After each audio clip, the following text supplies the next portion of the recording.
A billionaire screamed, "Leave me!" as fire swallowed the helicopter. The single father should have run. Instead, he threw himself into the inferno. What he didn't know? She was the daughter of the man who destroyed his life. What she didn't know? He was the ghost her father's lies had buried. Two strangers, one explosion, and a decade of secrets about to unravel in the snow. Stay with me until the end of this story and comment your city below so I can see how far this tale has traveled. The mountain didn't care who you were. It didn't matter if you had billions in the bank or holes in your boots. Up here, at 11,000 feet where the air thinned to whispers and the wind had teeth, everything bled the same shade of red against white snow. The storm knew this. The mountain knew this. Caleb Rourke knew this better than most. He stood outside the radar station, coffee mug frozen to his bare hand, watching the sky turn the color of old bruises. The blizzard had been building for 3 days, the kind of storm that erased roads, swallowed towns, and made search and rescue shake their heads before they even got the call. Inside the small prefab building, the equipment hummed and beeped, tracking aircraft across the northern corridor. Mostly cargo planes, sometimes medical helicopters. Nothing was supposed to fly in weather like this. His radio crackled. "Caleb, you seen this?"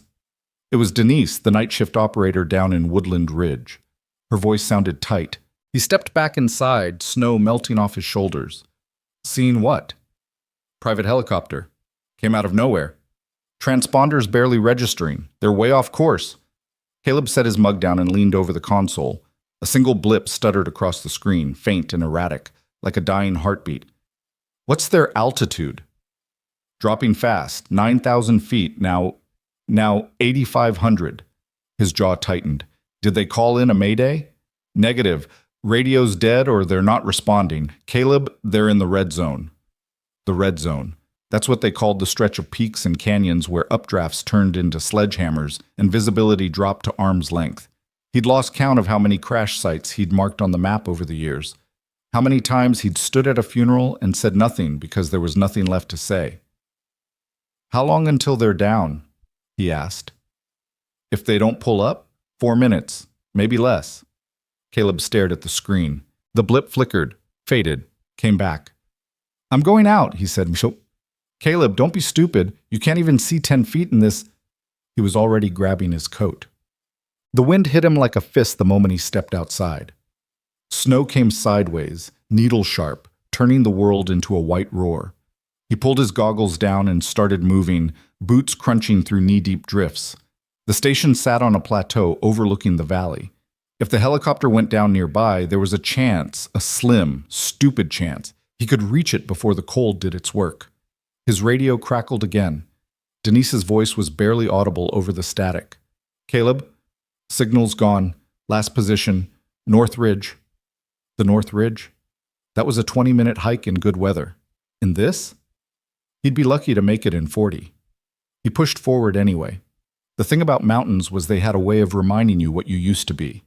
Caleb had been a rescue pilot once, one of the best, according to the plaques gathering dust in a box under his bed. He'd pulled 73 people out of situations just like this, avalanches, crashes, climbers who'd run out of luck and oxygen. He'd loved it, the adrenaline. The impossible math of wind and weight and will, the moment when you dragged someone back from the edge and they looked at you like you were something more than human. Then came the flight that ended it all. 10 years ago. A routine medical transport. His wife Sarah had been the lead flight nurse. They were bringing a critical patient down from Summit Pass when the helicopter's stabilization system failed. No warning. Just a violent shudder, and then gravity remembered they existed.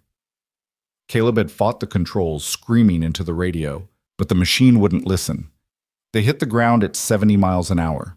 Sarah died on impact. The patient died 2 minutes later. Caleb walked away with 17 broken bones and a question that never stopped asking itself: why him? The investigation blamed mechanical failure, defective software in the flight control system.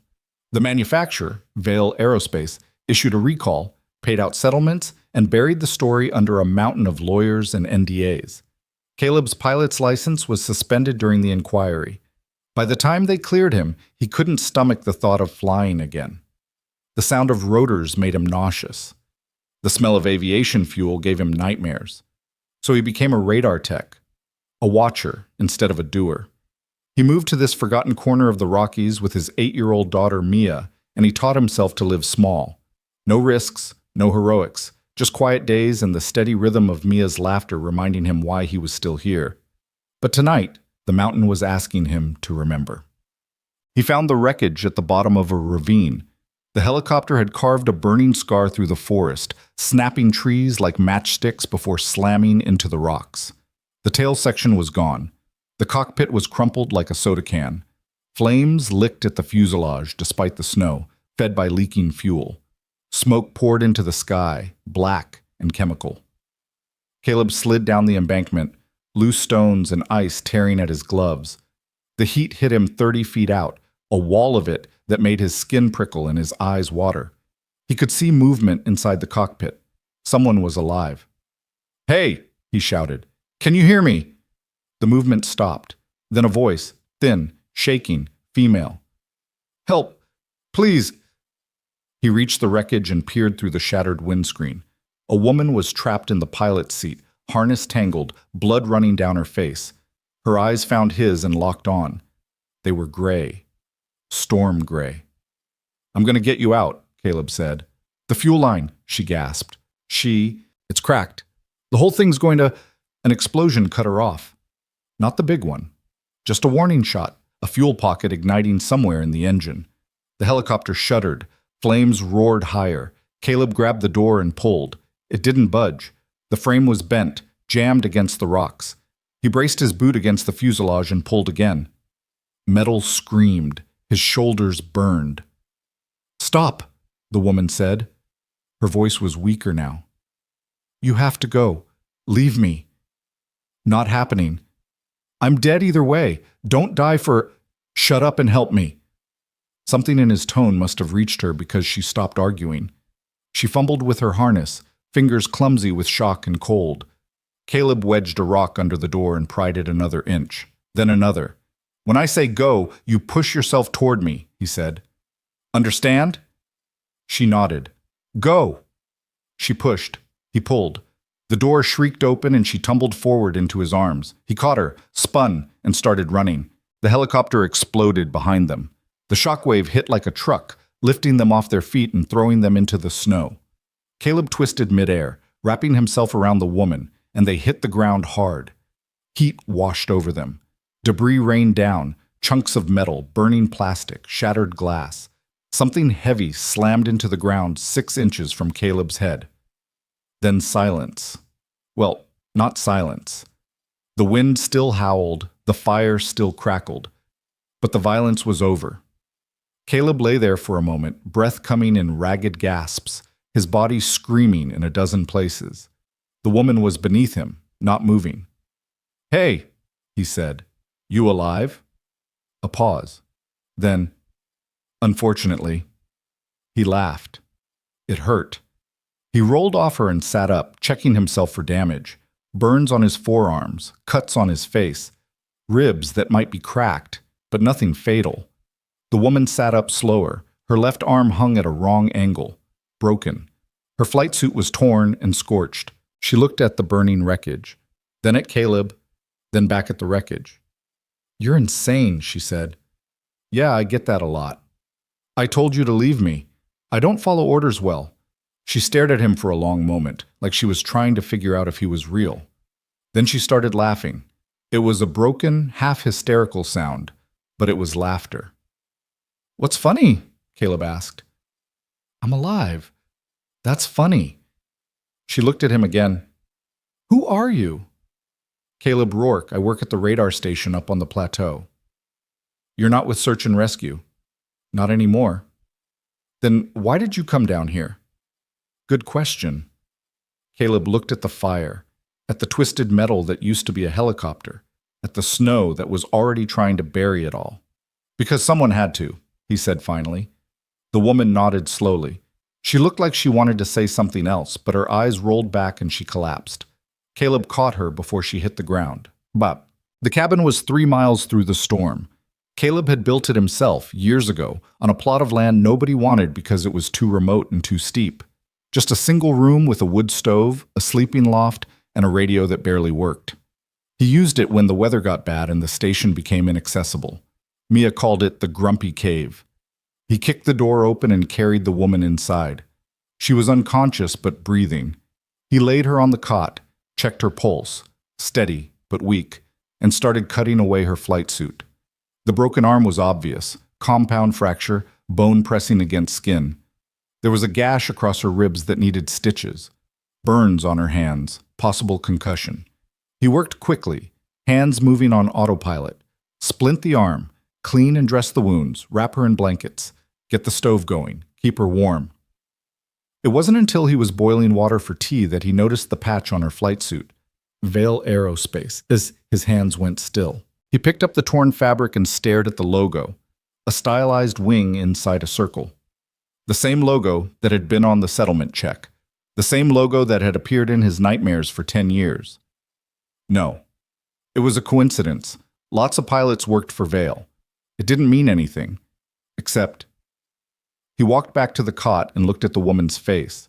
Really looked. She was younger than he'd thought. Mid-30s, maybe. Dark hair matted with blood and snow. Strong features. There was something familiar about her. Something that tugged at the edges of his memory. He went to his pack and pulled out his phone. No signal, but he downloaded news articles obsessively over the years. Anything related to Vale Aerospace. He scrolled through photos until he found what he was looking for. His stomach dropped. The woman on the cot was Ariana Vale, daughter of Marcus Vale, founder and CEO of Vale Aerospace, the man whose defective helicopters had killed Sarah. Caleb sat down hard, phone slipping from his fingers. The universe had a sick sense of humor. Bullshit. She woke up 3 hours later. Caleb was sitting by the stove, staring into the fire, when he heard her move. He didn't turn around. "Where am I?" Her voice was rough. "My cabin, about 5 miles from the crash site." "How long have I been out?" 3 hours, maybe 4. She tried to sit up and gasped. "My arm. Broken. I splinted it. You need a hospital, but the storm's too bad for an evac." "How bad?" "We're stuck here for at least another day, maybe 2. Silence. Then, "You saved my life." "Yeah." "Thank you." He didn't answer. She must have picked up on something in his silence because her voice changed. "What's wrong?" Caleb finally turned to face her. "You're Ariana Vale." She blinked. "You know who I am?" "I know your name. I know your company." He stood up. "I know your father." Her expression shifted, guarded now. "How?" 10 years ago, one of your helicopters fell out of the sky. Defective stabilization system. 2 people died. One of them was my wife." The color drained from her face. "The investigation blamed Vale Aerospace," Caleb continued. His voice was flat, empty. "Your father paid out settlements, buried the story, and I spent a decade wondering if the same thing would happen again." He gestured at the door. "Looks like I got my answer." Ariana opened her mouth, closed it, opened it again. I didn't know. About the crash or about the cover-up. Both, neither. She stopped, took a breath. "I was in college when that happened. I wasn't involved in the company yet." "But you are now." "Yes." "CEO, right? Took over after your father retired." 2 years ago." Caleb laughed bitterly. "Must be nice, inheriting an empire built on cutting corners and buying silence." "That's not fair." "Fair?" He took a step toward her. "You want to talk about fair? My daughter was 8 years old when her mother died. She had nightmares for 3 years. I had to explain to her why Mommy wasn't coming home, why the helicopter fell, why bad things happen to good people. And you know what the hardest part was? I didn't have answers, because your father made sure nobody would ever have answers." Ariana's eyes were wet. "I'm sorry. I'm so sorry." Sorry doesn't bring her back. "I know." They stared at each other across the small cabin. The fire crackled. The wind howled. Outside, the storm buried the world. Finally, Caleb turned away. "Get some rest. We'll figure out what to do in the morning." "Caleb, I said get some rest. She didn't argue. He didn't sleep. Instead, he sat by the radio trying to raise someone, anyone, on the emergency channels. Static answered. The storm was jamming everything. Behind him, Ariana shifted on the cot. He could feel her watching him. Why did you do it? She asked quietly. Do what? Save me. If you hate my family so much, why didn't you just walk away? Caleb's hand stilled on the radio dials. Because I'm not my father, Ariana continued. And you're not yours. Whatever Marcus Vale did, whatever choices he made, they're not mine. Just like whatever happened to your wife isn't your daughter's burden to carry. He turned to face her. What do you know about my daughter? Nothing. But I know what it's like to inherit other people's sins. To wake up every day and wonder if you're going to repeat their mistakes. She met his eyes. I took over Vale Aerospace because I wanted to fix it. To do better. But if the company is still cutting corners, if there are still defects causing crashes, then I need to know. Why should I believe you? Because I was flying that helicopter myself, she said. No pilot, no co-pilot, just me, doing an inspection flight on a new prototype. And when the system failed, I knew. I knew it was the same problem, the same flaw that should have been fixed a decade ago. Caleb felt something shift in his chest. You're telling me your company is still using the defective system? I'm telling you I don't know, but I'm going to find out. She tried to sit up again and winced. If you help me, help you. The black box. It's still in the wreckage. If we can recover it, if we can prove the system failed the same way, then you can reopen the investigation, Caleb finished, and clear your wife's name. Show that the pilot wasn't at fault. He stared at her. I was the pilot. Then clear your name. The words hung in the air between them. Caleb thought about Sarah, about the guilt he'd carried for 10 years, the weight of wondering if he could have done something differently, if he'd missed a warning sign, if he'd been too slow, too reckless, too human. He thought about Mia, who'd grown up with a father who flinched at the sound of helicopters. He thought about all the other families who might be next. The storm's supposed to break tomorrow afternoon, he said finally. We go get the black box then. Ariana nodded. Thank you. Don't thank me yet. If that box proves what I think it proves, your whole company goes down. Then it deserves to. Caleb held her gaze for a long moment. Then he turned back to the radio. Outside, the mountain held its breath, waiting for dawn. Morning came gray and cold. The storm had eased to a steady snowfall, the wind dropping from a scream to a whisper. Caleb checked Ariana's injuries. The arm was swelling. She was definitely concussed, but she was stable, and then geared up for the hike back to the crash site. I'm coming with you, Ariana said. No, you're not. It's my helicopter, my company, my responsibility. You can barely stand. Then I'll crawl.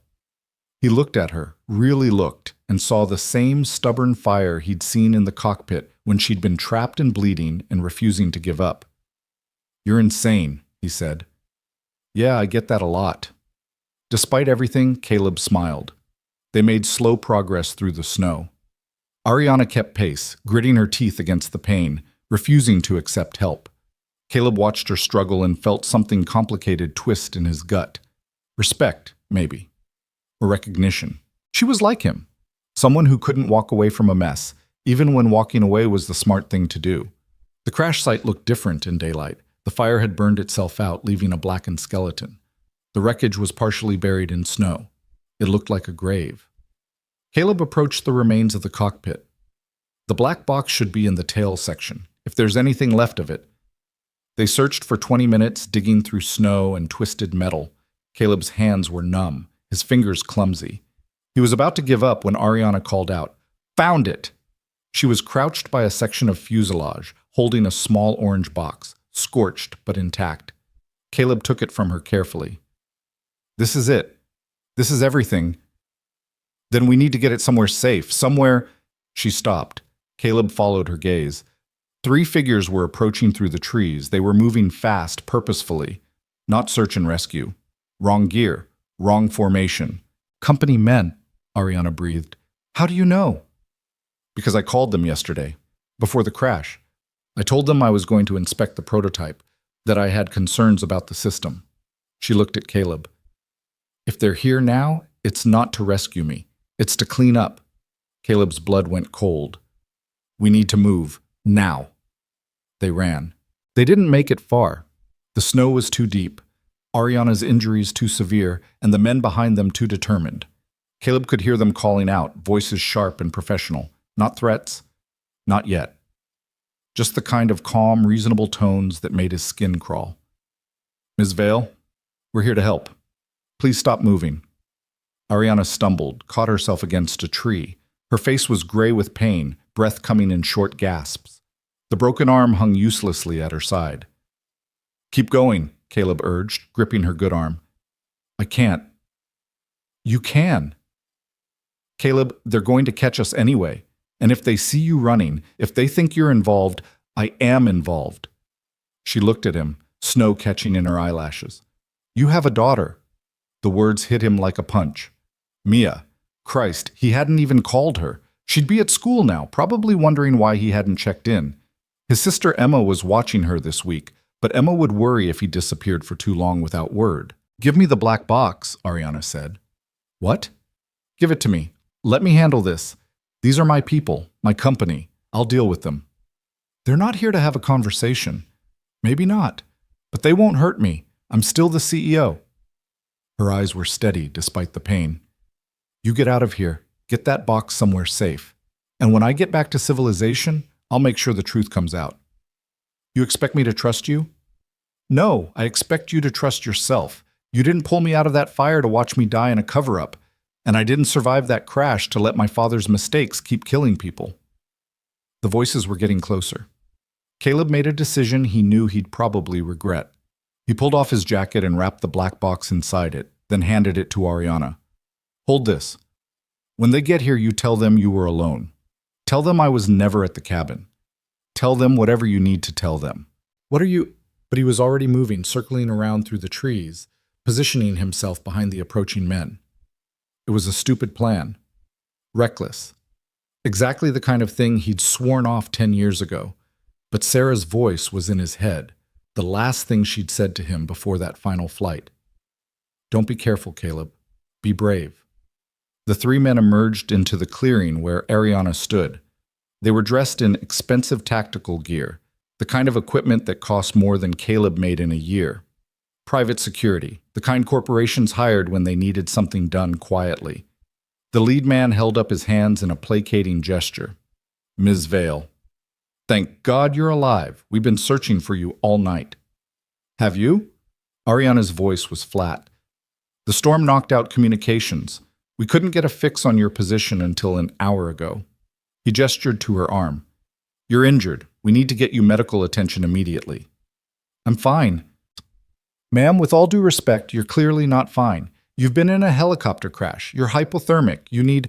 What I need, Ariana cut him off, is for you to explain why you're here instead of search and rescue. The man's smile didn't waver. We work faster. Mr. Vale wanted to ensure my father sent you. He's concerned about you and about the prototype. His eyes flicked to the wreckage. We need to secure the site. Make sure the technology doesn't fall into the wrong hands. The technology is already in the wrong hands, Ariana said. It's been killing people. The man's expression shifted. Still pleasant, still professional, but something cold moved behind his eyes. That's a serious allegation, Ms. Vale. Perhaps we should discuss this somewhere more comfortable. Once you've received medical care and had time to process the trauma of, I'm processing just fine, and I'm not going anywhere until someone explains why the stabilization system failed exactly the same way it failed 10 years ago. Silence. The three men exchanged glances. I don't know what you're talking about, the lead man said carefully. Yes, you do. The crash in Montana. 2 fatalities. Vale Aerospace paid settlements and buried the investigation. Ariana took a step forward. Did my father know? Did he know the system was still flawed and approved production anyway? Ms. Vale, you're confused. The trauma. Answer the question. The man's jaw tightened. I think we should continue this conversation in private. I think you should start telling the truth. Ma'am, I'm going to have to insist. That's when Caleb stepped out of the trees. All three men spun, hands moving toward weapons concealed under their jackets. Caleb kept his own hands visible, empty, non-threatening. "Gentlemen," he said calmly, "seems like there's been a misunderstanding." The lead man's eyes narrowed. "Who the hell are you?" "Caleb Rourke. I work at the radar station. Saw the crash on my screens, came down to help." "Did Ms. Vale tell you anything about the helicopter? About the technology?" "She told me she was cold and bleeding. That's about it." The man studied him. "You should leave. This is a private matter." "Seems like a public matter if helicopters are falling out of the sky." "Sir, I won't ask again. Leave now or we'll have to detain you for interfering with a corporate investigation." Caleb laughed. "A corporate investigation? That's a new one." The man's hand moved inside his jacket. "Touch that weapon," Caleb said quietly, "and we're going to have a problem." "Is that a threat?" "It's a promise." For a long moment, nobody moved. The wind rustled through the trees, snow drifted down. Somewhere in the distance, a branch snapped under the weight of ice. Then Ariana spoke. "Let him go." The lead man turned to her. "Ms. Vale, he saved my life, and now he's leaving. Aren't you, Caleb?" Caleb looked at her. She gave him the smallest nod. "Trust me." He didn't. Not really. But he was out of options. "Yeah," he said. "I'm leaving." He turned and walked into the forest. He could feel their eyes on his back. Every step he expected to hear gunfire, but it never came. When he was far enough away, he started running. He ran until his lungs burned and his legs screamed and he couldn't hear voices anymore. Then he ran some more. He didn't stop until he reached the cabin. Inside, he grabbed his pack, his radio, and the spare keys to his truck. He was halfway to the door when he realized the jacket, the one he'd wrapped the black box in, was still with Ariana. Damn it! He'd trusted her, given her the only evidence that mattered. If she handed it over to those men, if she decided protecting the company was more important than the truth, then everything Sarah had died for would stay buried. But something in her eyes had been real. The pain, the anger, the determination. He had to believe that. He locked up the cabin and started the long hike back to the station. The first thing he did when he got back was call Mia. His sister Emma answered. "Caleb, thank God. We've been trying to reach you all morning. Sorry, the storm knocked out communications. Is Mia okay?" "She's fine. Worried about you, but fine." "Where have you been?" He closed his eyes. "Long story. Can I talk to her?" "Hang on." A moment later, Mia's voice came through. "Dad?" "Hey, sweetheart." "Are you okay? Emma said there was a helicopter crash." "I'm fine. Everyone's fine." "Did you help them, like you used to?" Caleb's throat tightened. He'd never told Mia much about his rescue pilot days. She knew he used to fly, knew her mother had died in a crash, but she didn't know the details. Didn't know about the nightmares, the guilt, the decade of running from anything that looked like heroism. "Yeah," he said quietly. "I helped them." Mom would be proud. The words hit him square in the chest. "I love you, Mia." "Love you too, Dad. Come home safe." "I will." He hung up and sat in the silence of the station, listening to the equipment hum and beep and track aircraft that had no idea how close they were to disaster. Then his radio crackled. "Caleb, you there?" It was Denise again. "Yeah, what's up?" "You need to see the news." He pulled up a browser on his computer. The headlines loaded slowly, the satellite internet struggling through the storm's aftermath. Then he saw it. Vale Aerospace CEO rescued after helicopter crash. Below the headline was a photo of Ariana being loaded into a medical helicopter, her arm in a sling, her face composed despite the trauma. The article was brief.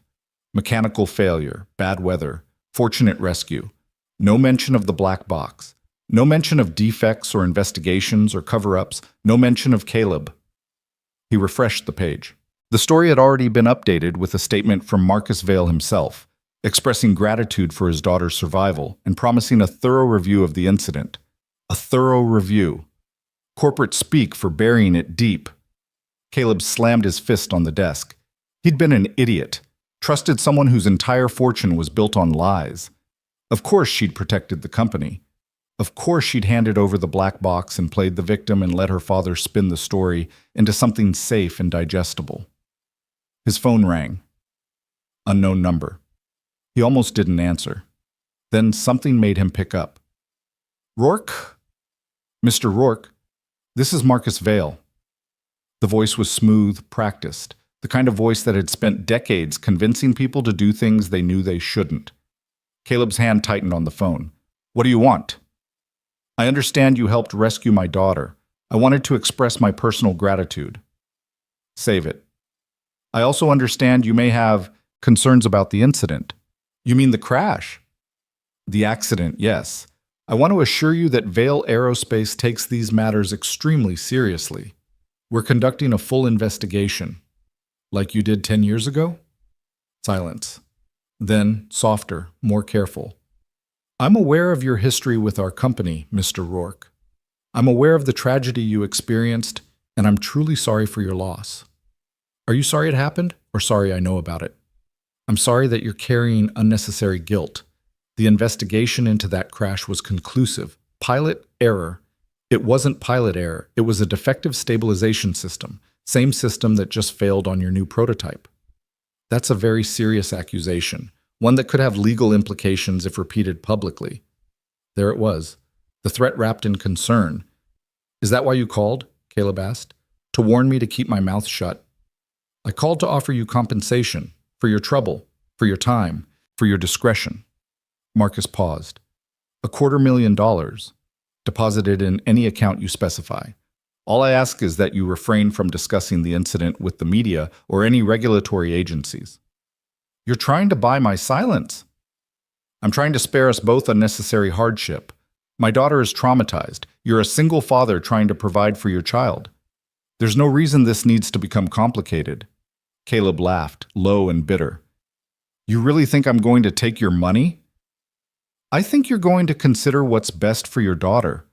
$250,000 could change her life. College fund, better house, security. Security. Caleb's voice dropped. You threaten Mia, and I swear to God. Threaten? Mr. Rourke, you misunderstand. I'm simply pointing out that you have a responsibility to your child, just as I have a responsibility to protect my company and the thousands of families it supports. Marcus's tone hardened. Walk away. Take the money. Move on with your life. Because if you try to fight this, if you try to drag Vale Aerospace through another investigation, you'll lose, and your daughter will suffer for your stubbornness. The line went dead. Caleb stood there, phone pressed to his ear, hands shaking with rage. Then he pulled up his browser and started searching. If Marcus Vale thought he could be bought or intimidated into silence, he was about to learn otherwise. 3 hours later, Caleb had a name, Jonathan Reeves. Reeves was a journalist with the Denver Post who'd written extensively about corporate malfeasance in the aerospace industry. He'd been one of the few reporters who'd pushed back on Vale Aerospace's narrative 10 years ago, who'd questioned the settlement terms and the speed of the investigation. He'd also been sued into near bankruptcy by the company and forced to issue a retraction. Caleb found an email address on an old blog Reeves maintained. He typed out a message, deleted it, typed it again. How do you tell someone that the fight they lost a decade ago wasn't actually over? Finally, he just wrote the truth. My name is Caleb Rourke. 10 years ago, your reporting on Vale Aerospace was right. I was the pilot in that crash. My wife was the nurse. And it's happening again. I have information. Call me. He hit send before he could second-guess himself. Then he sat back and waited. The reply came at midnight. Same diner as last time. Tomorrow, noon. Come alone. And Rourke? Bring proof. Caleb stared at the screen. He didn't have proof. The black box was gone. Ariana had either handed it over to her father or it was locked in some corporate vault where it would never see daylight. He was about to give up when he remembered something. The crash site. He'd been so focused on the black box he hadn't thought about the wreckage itself. The circuit boards, the flight computer, the physical evidence still buried in snow and ash. If he could recover even a piece of the system, if he could show Reeves the same defect that killed Sarah. It was a long shot. The company men had probably cleaned up the site by now, but maybe they'd missed something. Maybe they'd been in such a hurry to secure the black box, They'd overlooked the smaller components. Caleb checked the weather forecast. Clear skies for the next 48 hours. He grabbed his pack and headed for the door. The hike back to the crash site took 4 hours. The sun was high and bright, the snow sparkling like crushed diamonds. Beautiful. Deceptive. The kind of day that made you forget people died out here. When he reached the ravine, his stomach sank. The site had been stripped clean. The wreckage was gone. Every piece. All that remained was scorched earth and a few scattered bolts. Even the trees that had been damaged in the crash had been cut down and hauled away. Professional. Thorough. Terrifying. Caleb stood at the edge of the clearing, feeling the weight of defeat settle over him. They'd erased everything. Sarah's justice. Ariana's crash. All of it swallowed up by money and lawyers and men who smiled while they threatened your family. He was about to turn back when something caught his eye. A glint of metal, half buried in the snow near the tree line. He walked over and dug it out. It was small, barely larger than a deck of cards. A circuit board, charred at the edges but mostly intact, and stamped on the corner was a serial number. Caleb's hand started shaking. This was it. This was proof. He wrapped the board carefully in his jacket and stood up. That's when he heard the voice behind him. "I was hoping you'd come back." He spun around. Ariana Vale stood at the edge of the clearing, bundled in a borrowed coat, her broken arm in a proper cast now. She looked exhausted but alert. And she wasn't alone. Behind her stood 3 people Caleb didn't recognize. Not the security team from before. These were different. Younger, carrying equipment that looked more scientific than tactical. "What the hell are you doing here?" Caleb demanded. "Same thing you are. Looking for evidence." "I thought you handed over the black box." "I did. To the FAA, not my father." Ariana took a step forward. "The news story was a cover. We needed to buy time, make Marcus think I was cooperating while we built a real case." "We?" She gestured to the 3 people behind her. "This is my team. Engineers I trust. People who've been pushing for safety reviews and getting shut down by the board." She looked at Caleb. "The black box is being analyzed by federal investigators right now, but we need more. We need physical evidence from the wreckage to prove the defect is systematic, not just bad luck on 2 isolated crashes." Caleb stared at her. "You lied to your father." "I lied to protect the investigation. If he'd known what I was planning, he would have killed it before it started. He called me, offered me money to stay quiet." "I know, I'm sorry. He's desperate. The company's been covering up safety issues for years, and if this goes public, Vale Aerospace won't survive." She met his eyes. "I'm not going to let him bury this again." "Why should I believe you?" "Because I was in that helicopter when it fell. Because I felt the system fail. Because I know my father prioritized profits over lives, and I have to live with that." Her voice cracked. "Because your wife deserved better. And so do the pilots who'll fly these machines tomorrow if we don't stop this today."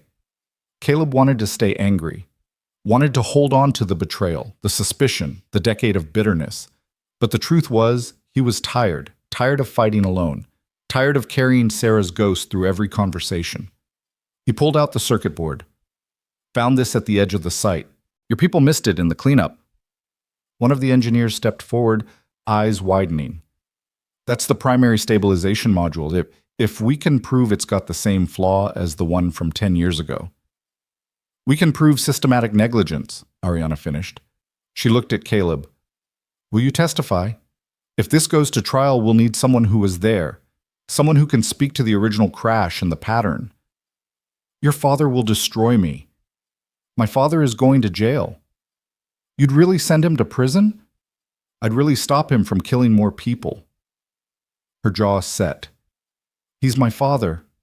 I love him. But I won't protect him from this." Caleb thought about Mia, about the $250,000 Marcus had offered, about security and college funds and all the ways money could make life easier. Then he thought about Sarah bleeding out in the snow while he screamed for help that came too late. "I'll testify," he said. Ariana's shoulders sagged with relief. "Thank you." "Don't thank me yet. Your father's got resources, lawyers, political connections. This is going to get ugly." "I know." People are going to hate you, your family, your friends, everyone who depends on the company for their livelihood. They're going to see you as a traitor. I know. And you're okay with that?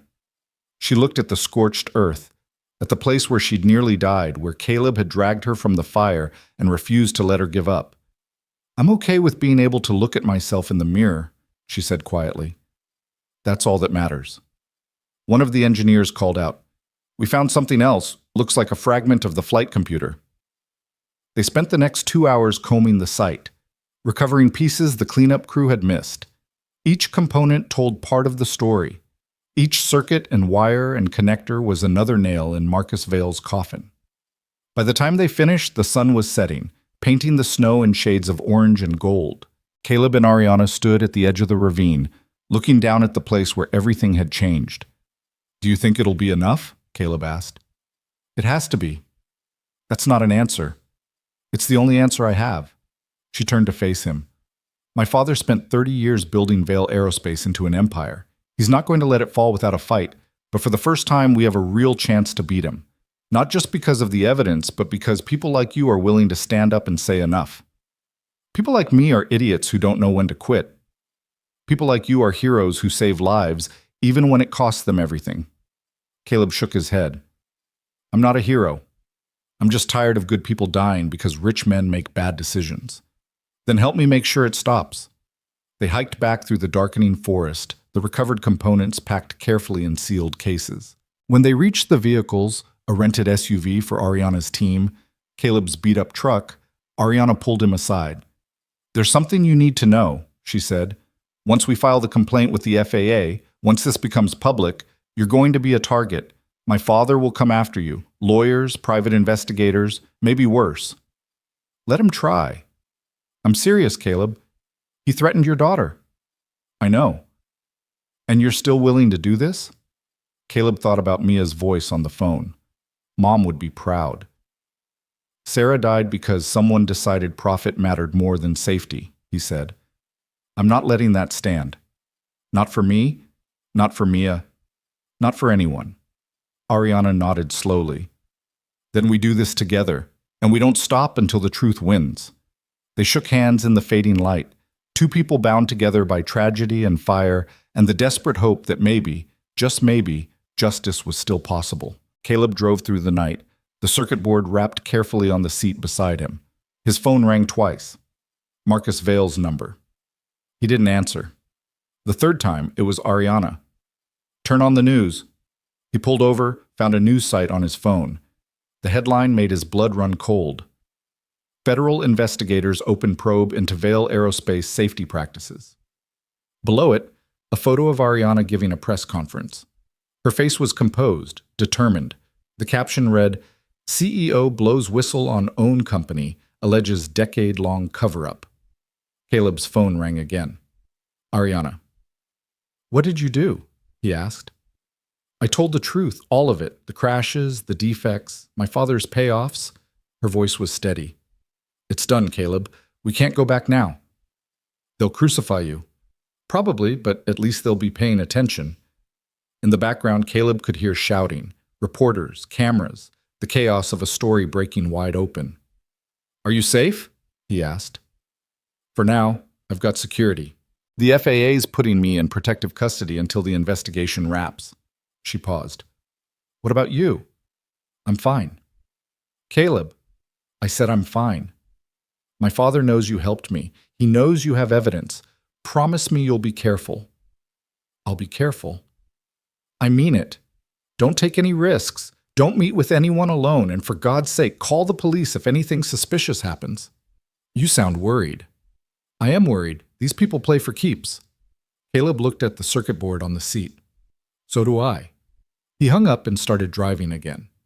The meeting with Jonathan Reeves happened in a diner outside Boulder, just like the journalist had instructed. Reeves was older than his photo suggested, gray-haired and weathered, with the kind of eyes that had seen too much and still kept looking. He sat in a corner booth, nursing coffee that had probably gone cold an hour ago. Caleb slid into the seat across from him. You're Rourke, Reeves said. Not a question. Yeah, you look like shit. Thanks. Reeves smiled grimly. I saw the news this morning. Ariana Vale's press conference. Hell of a thing, watching a CEO throw her own company under the bus. She's trying to do the right thing. The right thing tends to ruin lives, yours included if you're not careful. Reeves leaned forward. So, you said you have proof. Let's see it. Caleb placed the circuit board on the table. Reeves stared at it for a long moment. Then he pulled out a phone and started taking photos from multiple angles. Where'd you get this? Crash site. The one from 2 days ago? Yeah. Ariana's crash, Chus. Yeah. They cleaned that site. I've got contacts who said Vale's security team stripped it bare within hours. They missed a piece. Reeves set down his phone. This board, if it shows the same defect as the one from 10 years ago, Vale Aerospace is finished. Marcus goes to jail. The company folds. Thousands of people lose their jobs. And how many people stay alive? Fair point. Reeves picked up the board, turning it over in his hands. I need to get this analyzed. I've got an engineer friend who specializes in avionics, former FAA inspector. If anyone can prove systematic negligence, it's her. How long? 48 hours. Maybe less if I push. Reeves looked at Caleb. You ready for what comes next? Because once I publish this, once the story breaks wide open, you're going to be the face of it, the grieving widower, the hero who saved the CEO's life, then brought down her empire. I didn't save her to bring down anything. I saved her because it was the right thing to do. And exposing Vale Aerospace? That's just finishing what Sarah started when she died. She didn't get justice the first time. She's getting it now. Reeves nodded slowly. I'll make sure the story does her justice, too. They talked for another hour, Reeves taking notes, asking questions, building the narrative. When they finished, Caleb felt hollowed out, emptied of everything but grim determination. One more thing, Reeves said as Caleb stood to leave. Watch your back. Marcus Vale didn't build his empire by playing nice. If he can't buy you, he'll try to destroy you, dig up dirt, threaten your family, make you wish you'd taken the money. Let him try. I'm serious, Rourke. These people don't lose gracefully. Neither do I. Caleb walked out into the parking lot. The sky was clear, stars scattered like diamonds across black velvet. Somewhere up there, Sarah was watching. He hoped she was proud. His phone buzzed. Text from Emma. Mia's asking about you. When are you coming home? He typed back, soon, I promise. But even as he sent it, he knew soon might be a long time coming. The call came at 3 a.m. Caleb jerked awake, heart hammering, hand fumbling for his phone. Unknown number. Again. He'd been getting them for the past 2 days, ever since word spread about his involvement in the Vale investigation.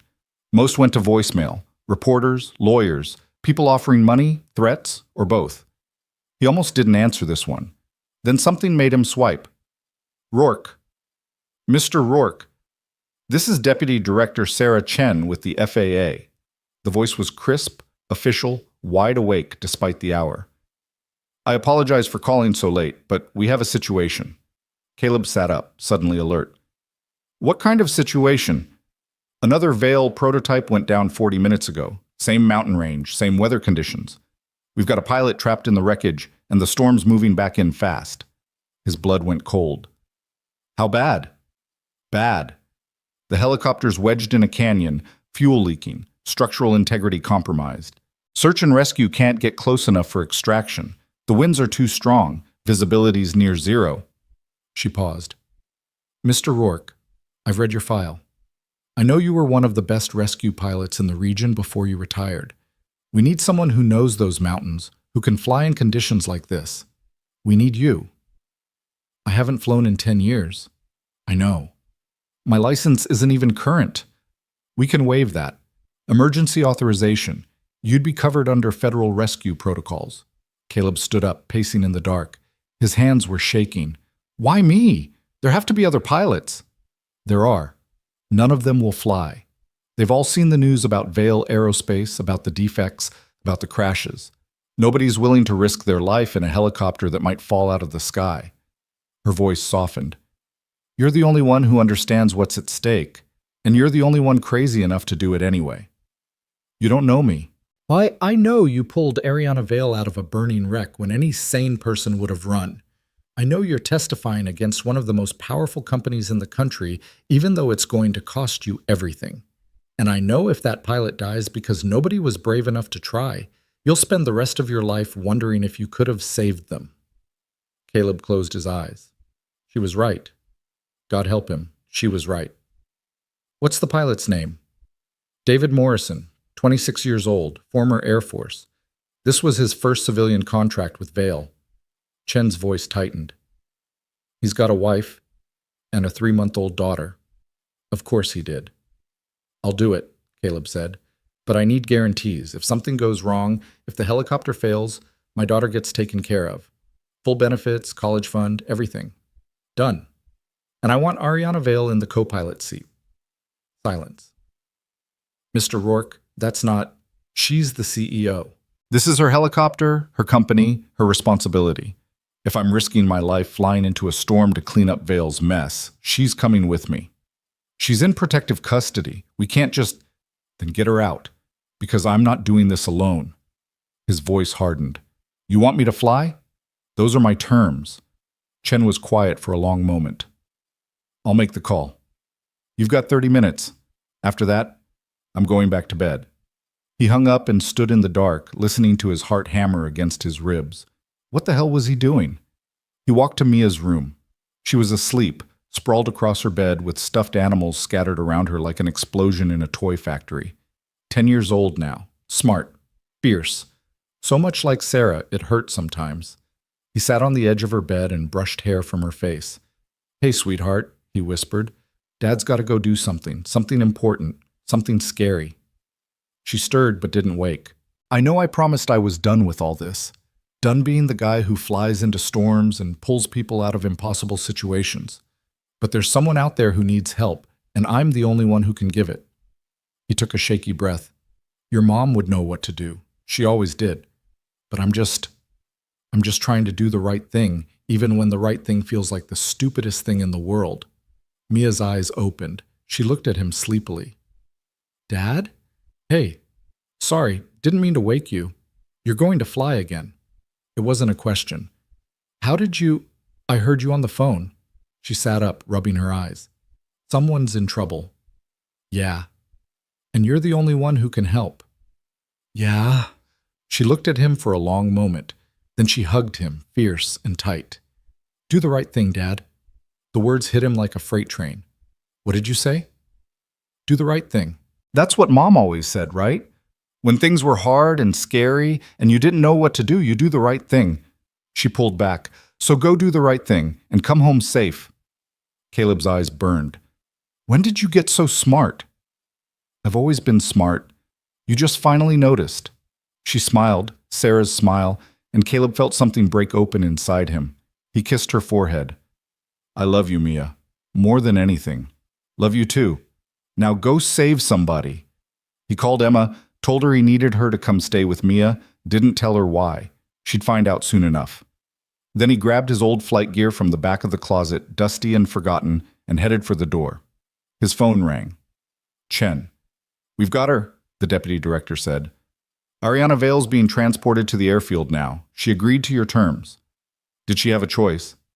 Not really, but for what it's worth, she didn't hesitate. Chen paused.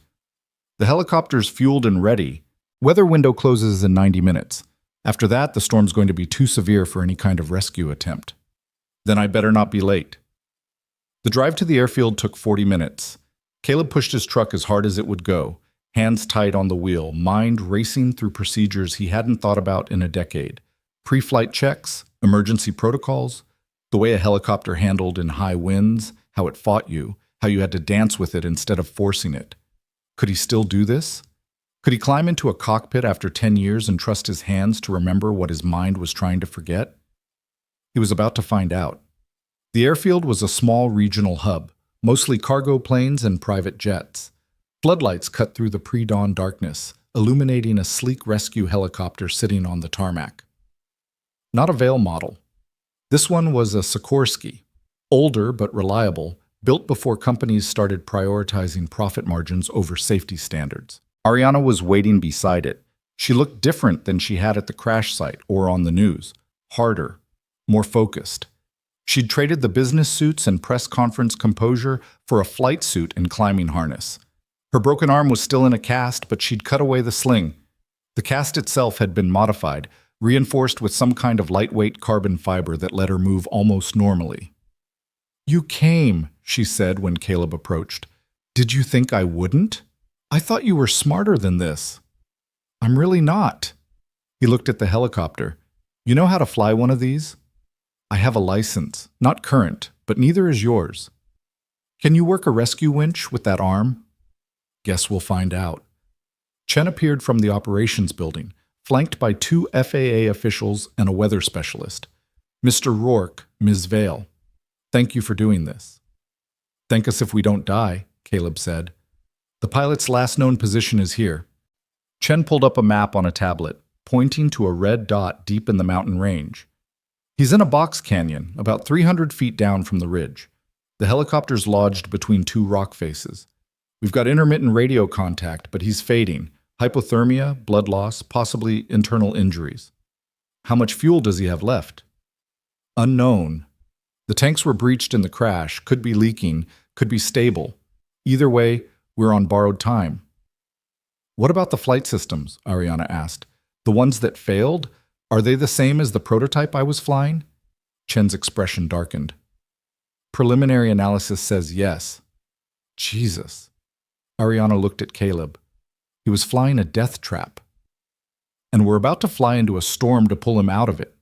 Caleb turned to Chen. "What's the weather looking like?" The specialist stepped forward.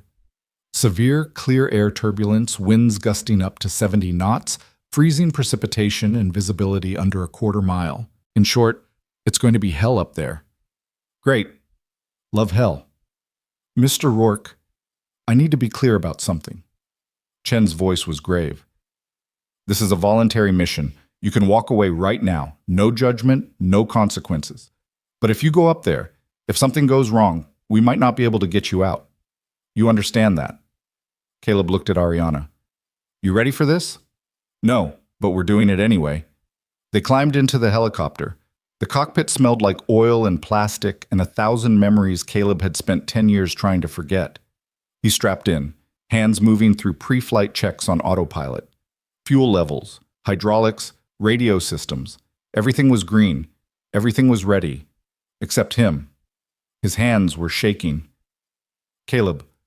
Ariana's voice was quiet. "You okay?" "No." "Want to talk about it?" "No." "We don't have to do this. We can walk away. Find another pilot. Wait for better weather. Try again tomorrow." "That kid doesn't have until tomorrow." "That kid's not your responsibility." Caleb's hand stilled on the controls. "Yes, he is. The second your father decided to cut corners and put profits over safety, the second he covered up those crashes and paid off anyone who asked questions, he made every pilot who flies these machines my responsibility." He looked at her. "Including you." Ariana held his gaze. "I'm sorry. For all of it. For my father, for the company, for the lives lost because we prioritized the wrong things. You can apologize by helping me save this one." She nodded. "Then let's go save him." Caleb's hands found the controls. Muscle memory kicked in, 10 years falling away in an instant. The helicopter's engine roared to life, rotors spinning faster, faster, until the whole machine vibrated with contained power. "Tower, this is Rescue 7 requesting clearance for emergency departure," he said into his headset. "Rescue 7, you are cleared. Godspeed." The helicopter lifted off. The moment they left the ground, everything changed. The wind hit them like a living thing, hostile and hungry. The helicopter bucked and shuddered. Caleb fought the controls, feeling the machine resist, feeling it try to tear itself out of his hands. "Jesus," Ariana breathed. "It's going to get worse." "How much worse?" "A lot." They climbed through the darkness, the lights of the airfield falling away below. Ahead, the mountains rose like black teeth against a slightly less black sky. The storm was moving in from the north, a wall of clouds and fury that looked like the end of the world. "Radio contact with Morrison," Chen's voice crackled through the headset. "Patching him through now." A new voice, weak and shaking. This is Morrison. Who's up there? This is Caleb Rourke. I'm coming to get you. Rourke? A pause. The guy from the news? The one testifying against Vale? That's me. You're flying a rescue mission for Vale's pilot? I'm flying a rescue mission for a pilot who got screwed by Vale. There's a difference. A sound that might have been a laugh. I saw your wife's name in the articles. Sarah. I'm sorry. Don't be sorry. Just stay alive long enough for me to reach you. I'll try, but Rourke? The helicopter's not stable. Every time the wind shifts, I slide closer to the edge. And there's something wrong with the fuel system. I can smell vapor. If it ignites, it won't. We'll get you out before that happens. You sound pretty confident for a guy who hasn't flown in 10 years. Caleb smiled grimly. Fake it till you make it, right? The storm hit them at 8,000 feet. One second they were flying through rough air. The next they were inside a washing machine made of ice and violence. The helicopter dropped, climbed, spun sideways. Caleb wrestled the controls, every instinct screaming at him to turn back, land, survive.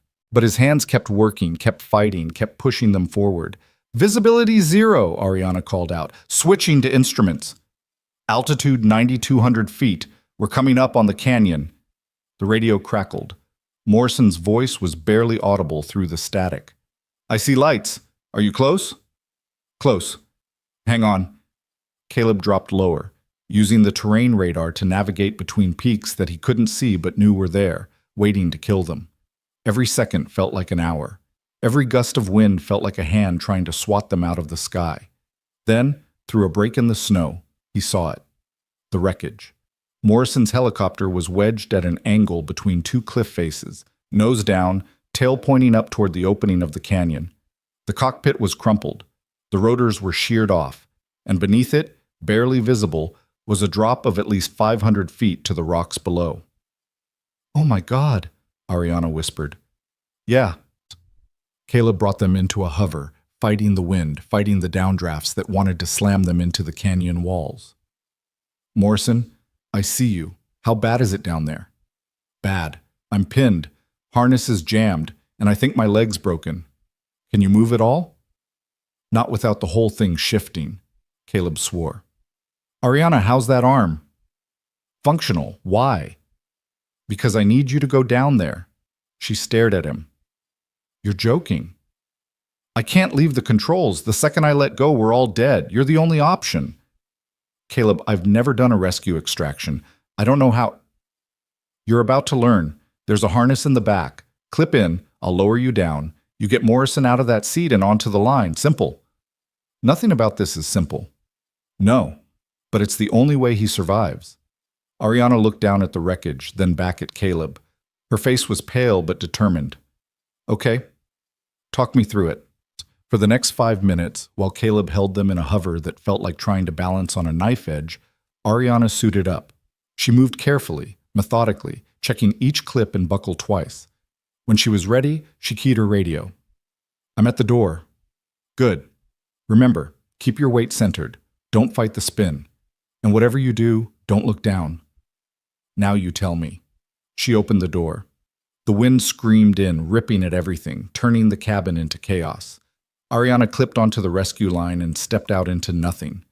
Caleb watched on the external camera as she descended, spinning slowly, disappearing into the snow and darkness. His hands ached from gripping the controls so hard. Every muscle in his body was locked tight, fighting the wind, fighting the helicopter, fighting the universe itself. I'm at the wreckage, Ariana's voice came through the radio. Jesus, this thing's barely holding on. Can you reach Morrison? Working on it. Caleb counted seconds. Each one felt like forever. The helicopter shuddered and bucked. The fuel gauge was dropping faster than it should. They were burning through reserves at an insane rate, fighting the storm. Got him, Ariana said. But the harness is completely jammed. I need something to cut through it. There should be a rescue knife on your belt. Found it. Okay. Morrison, this is going to hurt. A scream cut through the radio. Pain, pure and sharp. Sorry, Ariana was saying. Harness is free. Can you move? I think so. Morrison's voice was tight with agony. My leg. I know, we'll deal with it later. Right now I need you to grab onto me. More sounds of struggle. Caleb's hands were white-knuckled on the controls. The helicopter was starting to drift despite his best efforts.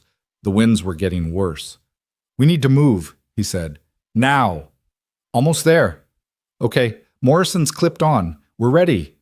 Caleb activated the winch. The line started retracting, pulling them up. Slowly. Too slowly. That's when the wreckage shifted. A grinding sound of metal on stone echoed through the canyon. Morrison's helicopter tipped forward, sliding toward the edge. It's going! Ariana screamed. Caleb pushed the winch to maximum speed. The line reeled in faster, jerking and spinning them. Through the camera, he could see Ariana wrapped around Morrison, both of them spiraling up toward the helicopter while the wreckage below broke apart. The fuel tank ignited. Flames erupted from the canyon, a fireball that rose toward them like a living thing. Caleb pulled up hard, climbing, the heat blast hitting them from below. The helicopter lurched. Alarms screamed. Something in the engine compartment made a sound that engines should never make. Come on! Come on! Caleb muttered. Ariana and Morrison cleared the door. Hands reached out, pulled them inside. The door slammed shut.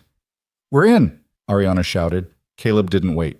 He banked hard, pushing away from the canyon, away from the flames, away from the death that had been inches behind them. The helicopter fought him every second, sick and struggling, something fundamentally wrong with the way it handled.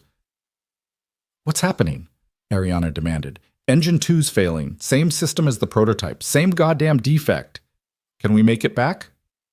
I don't know. He did know. They weren't going to make it. The engine was dying, vibrations getting worse by the second. In another 5 minutes, maybe less, they'd be falling just like every other Vale helicopter that had trusted the wrong system. Chen, he called on the radio. We've got Morrison, but we're in trouble. Engine failure. I'm going to try to make it to the valley floor, but if we go down, you need to have ground teams ready. Copy that. What's your position? Caleb checked the GPS. 8 miles northeast of the crash site. Altitude 7,000 feet and dropping. Rescue 7. There's a clearing at your 10 o'clock, approximately 3 miles out. It's your best shot for an emergency landing. I see it. He didn't see it. He couldn't see anything except white snow and white clouds, and the white lie he was telling himself that they were going to survive this. The helicopter started to spin. Caleb! Ariana's voice was sharp with fear. I know. He fought the controls trying to counter the spin, but the helicopter wasn't responding. The second engine was failing now too, both of them going down together, synchronized in their death spiral. This was it. This was how it ended. Just like Sarah. Just like all the others. No. The thought came clear and cold. No, this is not how it ends. Ariana, get Morrison secured. Brace position. This is going to be rough. Caleb, do it now. She moved, strapping Morrison down, then herself. Caleb could hear her talking to the injured pilot, keeping him calm, keeping him focused. She was good at this. Natural. Like she'd been doing rescues her whole life instead of destroying her family's empire. The ground was coming up fast. Caleb stopped fighting the spin and started working with it, using the rotation to bleed off airspeed, turning a crash into something that might be survivable. It was insane. It violated every rule of aviation. But Sarah had taught him that sometimes the only way to survive was to break all the rules and trust your instincts. Here we go! They hit. The world exploded into noise and violence and the sickening crunch of metal on stone. The helicopter bounced, rolled, skidded sideways through snow and dirt and broken trees. Something tore away with a shriek of tortured metal. Glass shattered. Alarms screamed their final warnings. Then silence. Caleb hung in his harness, upside down, ears ringing. Blood dripped from somewhere on his head. Every breath hurt. But he was breathing. Ariana? His voice came out rough. Here, I'm here. She sounded dazed, but alive. Morrison? A groan. Still kicking, barely. We need to get out. If the fuel tanks rupture, already on it. Ariana was moving, cutting herself free, dropping to what was now the ceiling. She grabbed a rescue axe and started smashing at the door. Caleb released his harness and fell hard. Pain shot through his ribs, probably broken. He ignored it and crawled to help Ariana with the door. Together they kicked it open. Cold air rushed in, clean and sharp and beautiful. They pulled Morrison out first, dragging him through the snow away from the wreckage. Then they collapsed, all three of them, gasping and bleeding and impossibly alive. Above them, the storm started to ease, the snow lightened, the wind died down to a whisper. And in the distance, Caleb could hear the sound of helicopters, real rescue teams, people who knew what they were doing. "We made it," Ariana said wonderingly. "Yeah." Caleb started to laugh. It hurt like hell, but he couldn't stop. "We actually made it." Morrison reached out with a shaking hand. "Thank you, both of you. I don't know how to—" "Don't," Caleb said. "Just get better. Go home to your wife and daughter. Live a long, boring life." "I will. I promise." They sat in the snow until the rescue teams arrived, until medics swarmed over them with questions and equipment and concerned voices. Caleb let them work, too exhausted to protest, too relieved to care. As they loaded Morrison onto a stretcher, the young pilot looked back at Caleb. "Your wife, Sarah, she'd be proud of you." Caleb's throat tightened. "Yeah, I hope so." They airlifted Morrison out first, then came back for Ariana and Caleb. As the rescue helicopter climbed back toward civilization, Caleb looked down at the wreckage they'd left behind. Another Vale helicopter destroyed, another system failure, another piece of evidence. "It's not going to stop," Ariana said quietly. "Not until we tear the whole thing down and start over." "Can you do that? Destroy your father's company?" "I already have. I testified to the FAA this morning before we left. Gave them everything. Financial records, internal memos, proof that my father knew about the defects and authorized production anyway." She looked at him. "Vale Aerospace is done. The board voted to ground the entire fleet an hour ago." Caleb stared at her. "You didn't tell me. I didn't want it to influence your decision to fly. I needed you to do this because it was right, not because you knew the company was already falling apart." "What happens now?" "Now my father gets arrested, the company gets dismantled, and I spend the rest of my life trying to make amends for the people we killed." Her eyes were wet. "Starting with your wife. You can't bring her back." "I know, but I can make sure nobody else dies the way she did." Ariana's voice was fierce. "Every system gets redesigned from scratch. Every safety protocol gets rewritten.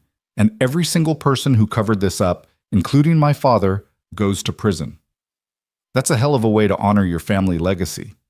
My family legacy is blood and lies. It's time to build something better." The helicopter flew through clearing skies, carrying them back toward the world of consequences and headlines and the hard work of justice. Caleb closed his eyes and let himself breathe. For the first time in 10 years, the weight on his chest felt lighter. Sarah would be proud. And maybe, just maybe, he could finally start to forgive himself. Caleb woke up 3 days later in a hospital room that smelled like disinfectant and old coffee. His body felt like it had been put through a wood chipper and reassembled wrong. Every breath was a negotiation with his broken ribs. His head throbbed where they'd stitched up a gash above his eyebrow, and his left shoulder was wrapped so tight he could barely move it. But he was alive. The first face he saw was Mia's. She was asleep in a chair beside his bed, curled up under a hospital blanket, her hand stretched out to touch his arm, like she'd been holding on to him and finally lost the fight against exhaustion. Caleb's throat tightened. He reached over carefully with his good hand and brushed hair from her face. Her eyes opened immediately. "Dad?" Her voice cracked. Then she was up, careful not to jostle him, wrapping her arms around his neck. "You scared me so bad." "I'm sorry, sweetheart. You were unconscious for 3 days. 3 days. Do you know how long that is when you're 10? Pretty long, I'm guessing. Forever. It's forever." She pulled back and her eyes were red and fierce. "Don't ever do that again." "Can't promise that." "Dad." "But I can promise I'll always come back. How's that?" She studied his face for a long moment, then nodded. "Okay, that's good enough." She sat back down, still holding his hand. "Everyone's been calling. The news people, the FAA, even the governor's office. You're famous now, like really famous. Great, I hate that. Aunt Emma says you're a hero. Aunt Emma's biased. The news says you're a hero too. They're calling you the guy who brought down Vale Aerospace. Mia's expression turned serious. Is that true? Did you really make them shut down the whole company? Caleb thought about how to answer that. About Ariana testifying against her own father. About Marcus Vale being arrested as he tried to board a private jet to Switzerland. About the thousands of employees who'd lost their jobs when the company folded, their livelihoods sacrificed because people at the top had chosen profit over safety. It's complicated, he said finally. That's what adults say when the truth is hard. You're too smart for your own good. I know. She squeezed his hand. But I'm glad you did it. Whatever you did. Because Mom would have wanted you to. She would have wanted people to be safe. Yeah, she would have. The door opened. Emma came in carrying coffee and looking like she hadn't slept much either. When she saw Caleb was awake, relief flooded her face.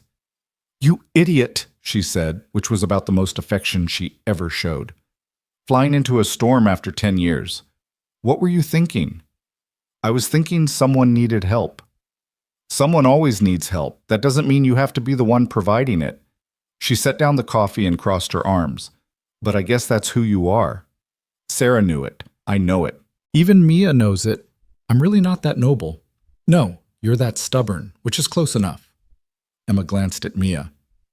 Sweetheart, why don't you go get some breakfast from the cafeteria? I need to talk to your dad about boring adult stuff. Mia looked between them suspiciously, but nodded. Don't tell him anything important without me. Wouldn't dream of it. When Mia left, Emma sat down in the chair she'd vacated. Her expression turned serious. The lawyers came by yesterday. Vale Aerospace's lawyers. They wanted to serve you with papers, but hospital security threw them out. She pulled an envelope from her bag. They left this. I haven't opened it, but I'm guessing it's not a thank you card. Caleb took the envelope. His name was typed on the front in official-looking font. He tore it open and scanned the contents. It was exactly what he'd expected. A lawsuit, defamation, tortious interference, conspiracy to damage the company's reputation. They were coming after him for everything, his house, his savings, his future earnings. They wanted to bury him so deep he'd never see daylight again. How bad? Emma asked. Bad? He set the papers down. They're saying I orchestrated the whole thing, that I manipulated Ariana Vale, falsified evidence, and destroyed the company out of personal revenge for Sarah's death. That's insane. That's expensive lawyers. Caleb leaned back against the pillows, exhaustion washing over him. They're going to drag this out for years. Even if I win, the legal fees will bankrupt me. Then we fight. I'll sell my house if I have to. No. Caleb's voice was firm. You're not sacrificing your life for this. I knew what I was getting into. Did you? Did you really think it through? Because from where I'm sitting, you threw yourself into a fire and now you're surprised you got burned. I'd do it again. Emma stared at him.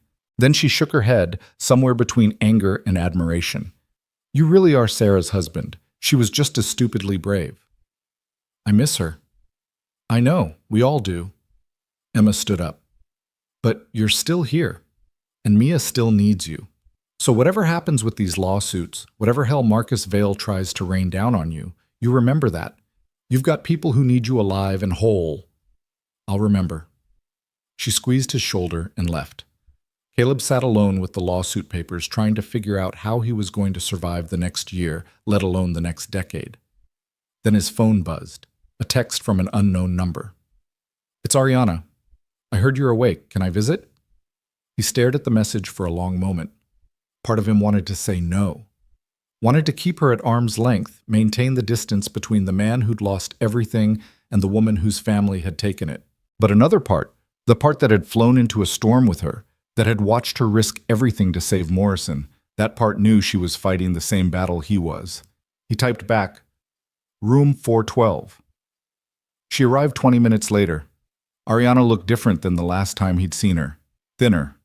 More tired. Like the weight of what she'd done was catching up with her. Her broken arm was still in a cast, now covered with signatures from what looked like FAA investigators and former Vale employees. The message was clear. Some people stood with her, even if the rest of the world wanted to crucify her. "You look terrible," she said. "You should see the other guy." "I did. Morrison's doing well. They saved his leg. He's already walking with a crutch." She sat down carefully. "He wanted me to thank you again, said you gave him his life back." "We both did." "No, you did. I just followed your lead." She looked down at her hands. "I've been doing a lot of that lately, following the lead of people who actually know what honor looks like. Honor's overrated. Mostly it just gets you sued." "You got the papers too?" "This morning. I'm sorry, my father's using everything he has left to destroy anyone who stood against him. You, me, the whistleblowers inside the company. He can't accept that it's over."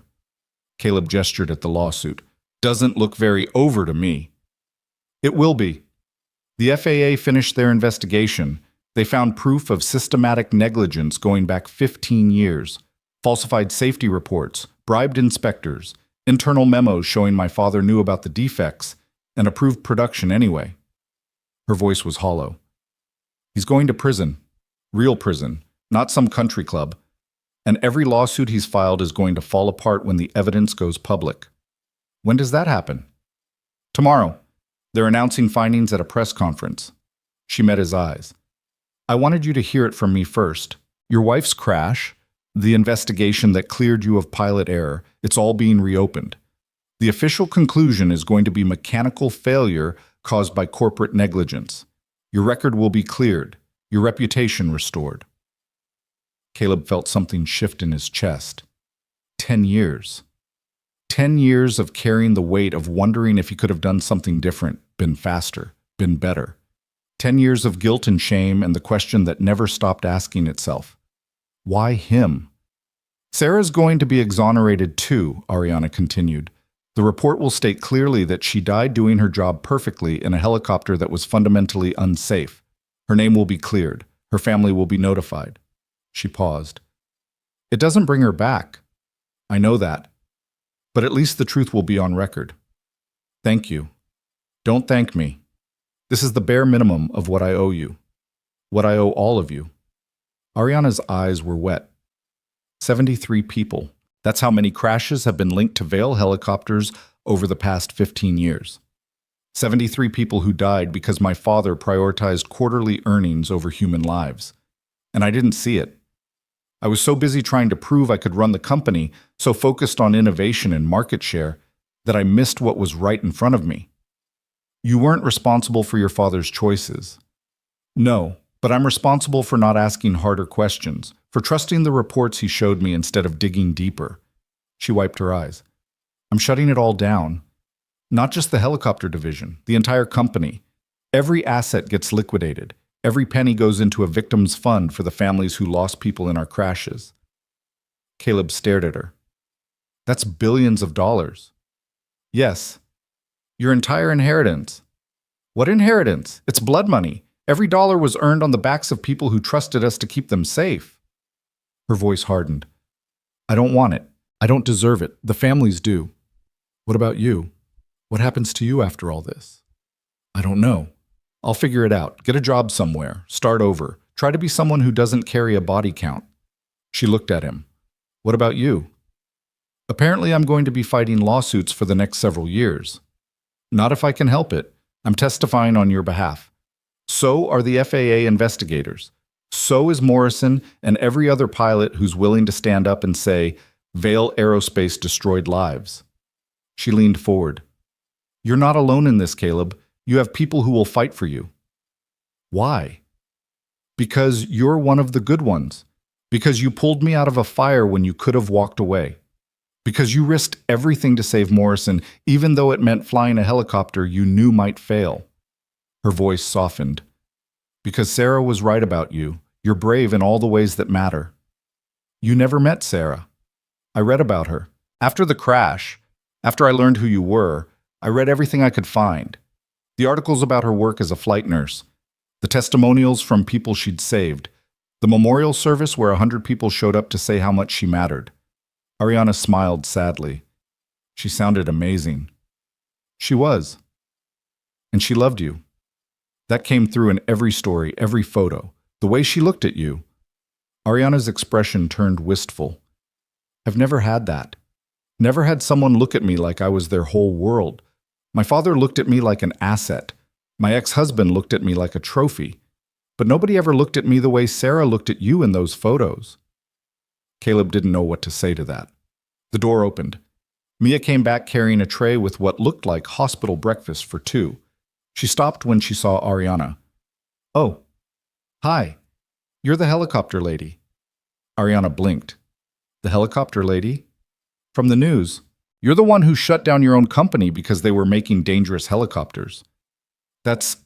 Yes, that's me. Mia set down the tray and studied Ariana with the unnerving directness only 10-year-olds could manage. Are you here to say sorry to my dad? Mia, Caleb said. It's a fair question. Ariana looked at Mia. Yes, I came to apologize. Your dad's wife, your mom, she died because my family's company made mistakes. Terrible mistakes. And I'm sorry. I can't fix it, but I'm sorry. Mia considered this. Okay. Okay? Yeah. You seem like you mean it. Mia glanced at Caleb. She can stay for breakfast if she wants. I got extra eggs. Ariana laughed, surprised.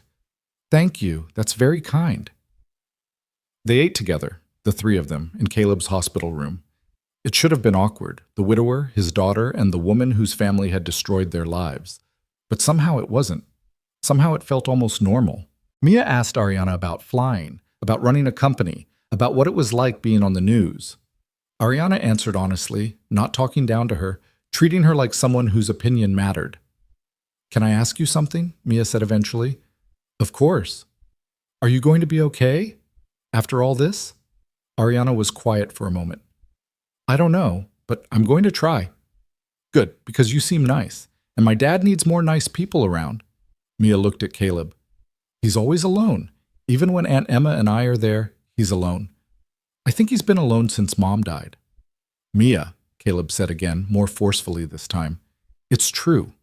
You don't have friends, you don't date, you just work and take care of me and stare at old pictures when you think I'm not looking.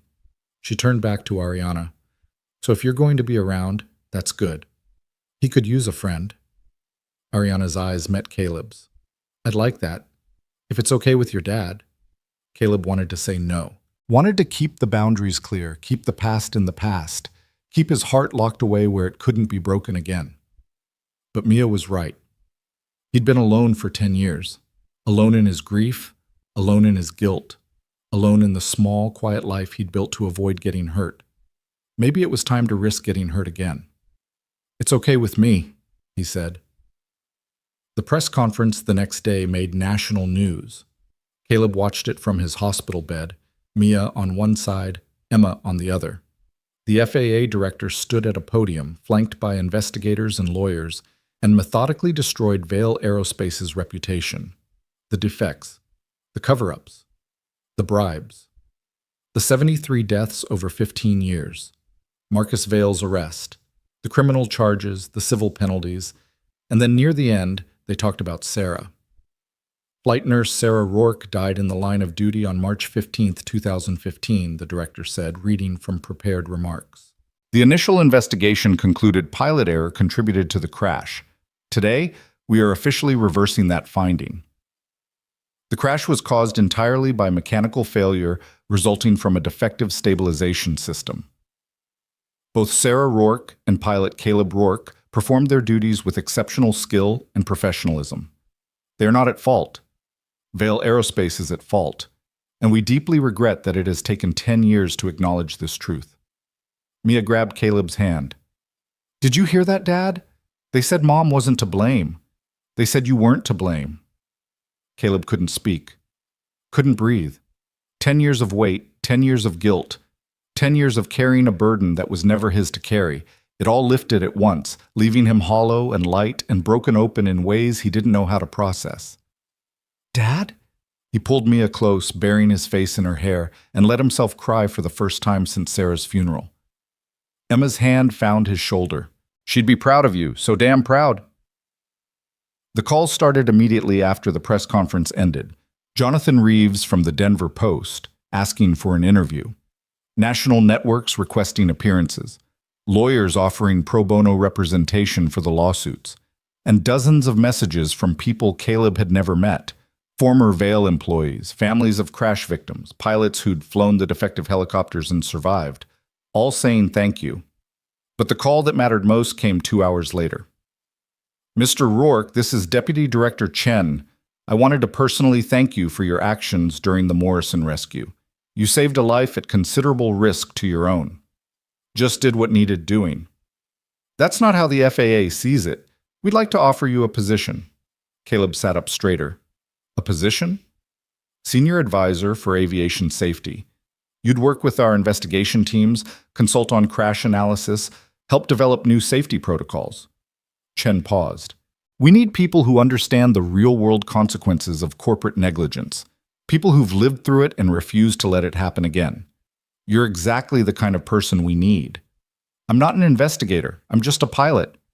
You're a pilot who brought down one of the most powerful aerospace companies in the country because you refused to let the truth stay buried. That's exactly what we need. Caleb thought about it. About spending his days making sure what happened to Sarah never happened to anyone else. About turning his grief into something useful, something that mattered. What about my daughter? I can't travel all the time. I can't. Remote work is fine. Flexible schedule. Family comes first. Always. Chen's voice softened. We know what you've sacrificed, Mr. Rourke. We're not asking you to sacrifice more. We're asking you to use your experience to help us do better. Can I think about it? Take all the time you need. After she hung up, Caleb sat in silence. Mia was watching him. You're going to say yes. How do you know? Because it's the right thing, and you always do the right thing, even when it's hard. She climbed onto the bed carefully, mindful of his injuries. But Dad, if you say yes, I want you to promise something. What? Promise you'll be happy, not just doing the right thing, not just helping people, actually happy, the way you were in the old pictures with Mom. Caleb's throat tightened. Sweetheart, I don't know if I can be that person again. Not that person, a new person, someone who remembers how to smile without it being sad. She looked at him with Sarah's eyes. Mom would want that. She'd want you to live, not just exist. When did you get so wise? I've always been wise. You just finally noticed. He hugged her close. I promise. I'll try to be happy. Good. That's all I'm asking. The doctors released him 3 days later with a bottle of painkillers and strict instructions to avoid flying helicopters for at least 6 months. Caleb took the pills and ignored the instructions. He wasn't planning to fly anytime soon anyway. His body needed time to heal. His mind needed time to process. And his daughter needed her father home, present, not chasing the next rescue or the next crisis. Ariana came to see him off. She was carrying a folder and wearing an expression Caleb had learned meant she'd made a decision she was nervous about. What's that? He asked. A proposal. A business proposal. She handed him the folder. I've been thinking about what comes next. After Vail Aerospace is dismantled, after the Victims Fund is established, after I've done everything I can to make amends. She took a breath. I want to start a new company, one that does aviation safety consulting, independent analysis, crash investigation support, pilot training and emergency procedures, everything Vail Aerospace should have been doing but wasn't. Caleb opened the folder. Inside were business plans, financial projections, and a list of people she wanted to bring on board. Pilots, engineers, safety experts. His name was at the top. You want me to help you build a company? I want you to help me build the company we should have been all along. One that puts safety first, always. She met his eyes. You'd be equal partner, equal say in everything, and your daughter's college fund would be fully funded as part of your compensation package. Ariana, I can't. Before you say no, think about it. Really think about it. Her voice was intense. You've spent 10 years running from aviation, running from the thing you loved because it hurt too much to remember. But you're a pilot, Caleb. You're one of the best, and the industry needs people like you. People who understand that every decision has consequences, that every corner cut is a life at risk. I already got a job offer from the FAA. I know, Chen told me, take it, do both.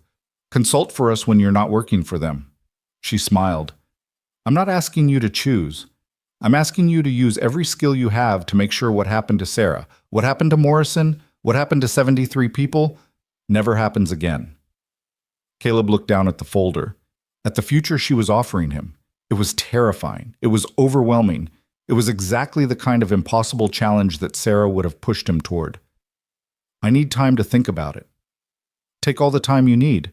But Caleb? Ariana reached out and squeezed his hand. Whatever you decide, thank you for saving my life, for showing me what real courage looks like, for refusing to let my family's sins stay hidden. You did that yourself. You gave me the push I needed. She stood up to leave, then paused. Oh, and Caleb, Mia's right. You do need more friends. So maybe call sometime, even if it's not about business, even if it's just to talk. I don't really do that. Then learn. Because isolation is just another form of running away. She left before he could respond. Emma drove him and Mia home, the mountain roads winding through scenery that looked different now. Brighter, somehow. Like someone had turned up the saturation on the whole world. Maybe that's what happened when you stopped carrying guilt that wasn't yours. Maybe everything just looked clearer. Home was the small house they'd moved into after Sarah died. 3 bedrooms, a garage Caleb had converted into a workshop, and a yard that Mia had filled with wildflowers. It wasn't much, but it was theirs. Mia ran inside immediately to check on her room, make sure everything was exactly as she'd left it. Emma helped Caleb inside, fussing over him until he threatened to discharge himself from her care too. You're impossible, she said. It's part of my charm. You have no charm. You have stubbornness masquerading as charm. She hugged him carefully. I'm glad you're home. I'm glad you're okay. And I'm glad you finally stopped punishing yourself for something that was never your fault. I'm working on it. Work faster. You're not getting any younger. After she left, Caleb sat on the couch and just breathed. The house smelled like home, like Mia's art projects and Emma's cooking and the lavender candles Sarah used to love. He'd kept burning them after she died, unable to let go of that small connection. Mia came and sat beside him. Dad? Yeah? Are you going to take the FAA job? Probably. And the job with Miss Ariana? Maybe. I don't know yet. I think you should. I think Mom would want you to. She leaned against him. But I also think you should do something else. What's that? Go on a date. Caleb nearly choked. Excuse me? A date? With a girl? Or a guy, if that's your thing. I don't judge. She looked up at him seriously. You loved Mom, I know that. And you'll always love Mom. But she's been gone 10 years and you've been alone the whole time. That's not healthy. I'm not alone. I have you. I'm your daughter. That's different. She poked his arm. I want you to find someone who makes you smile the way Mom did. Someone who makes you happy. Sweetheart, it's not that simple. Why not? Because I'm not ready. Will you ever be ready, or are you just going to wait until I'm grown up and gone and you're old and alone? Caleb stared at his daughter, wondering when she'd gotten so perceptive and so brutal in her honesty. I'll think about it, he said finally. That's what you always say when you mean no. This time I mean it. She studied his face, then nodded. Okay, I believe you. She snuggled closer. But Dad, if you do find someone, I approve of Ms. Ariana. She seems nice, and she makes you less grumpy. I'm not grumpy. You're totally grumpy. You've been grumpy for 10 years. Have not. Have too. They argued about it until Mia fell asleep against his shoulder, and Caleb sat in the quiet house thinking about futures he'd never let himself imagine, about jobs that mattered, about friendships that could become something more, about the possibility that maybe, just maybe, surviving wasn't the same as living. His phone buzzed, a text from Ariana. Forgot to tell you, Morrison's being released tomorrow. He wants to meet you. Say thank you properly. Would you come? Caleb looked at Mia, sleeping peacefully, at the house that had been his refuge and his prison, at the life he'd built that was safe and small and suffocating. He typed back, I'll be there.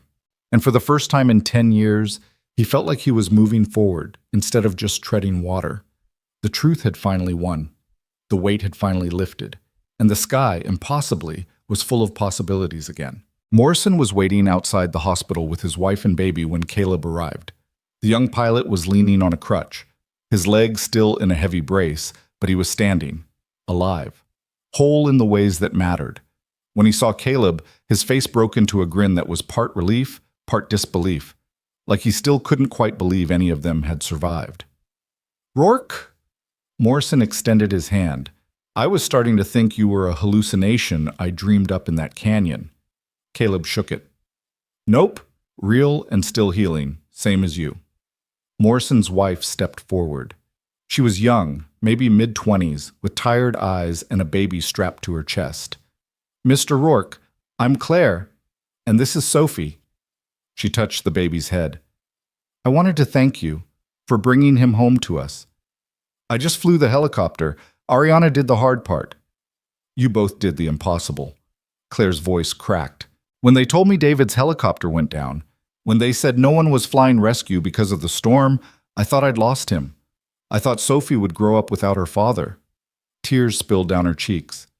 "You gave us our life back." Caleb didn't know what to say to that, didn't know how to accept gratitude that felt too big for what he'd done. So he just nodded and let Morrison pull him into a careful hug that avoided both their injuries. "I owe you everything," Morrison said quietly. "You don't owe me anything. Just live well. Be a good father. That's all the payment I need." Morrison pulled back, wiping his eyes. "I'm done with Vale.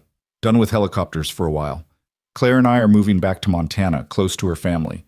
I'm going to teach flying instead. Small planes, student pilots, nothing that can fall out of the sky because some CEO cut corners." "That sounds like a good plan. What about you? What's next for the guy who brought down an empire?" "I don't know yet, figuring it out as I go." Ariana appeared from the parking lot, carrying coffee and looking like she'd actually slept for once. She handed cups to Morrison and Claire, then offered one to Caleb. "You came," she said. "Said I would. You also said you'd think about the business proposal. Any progress on that?" "Some. Still thinking."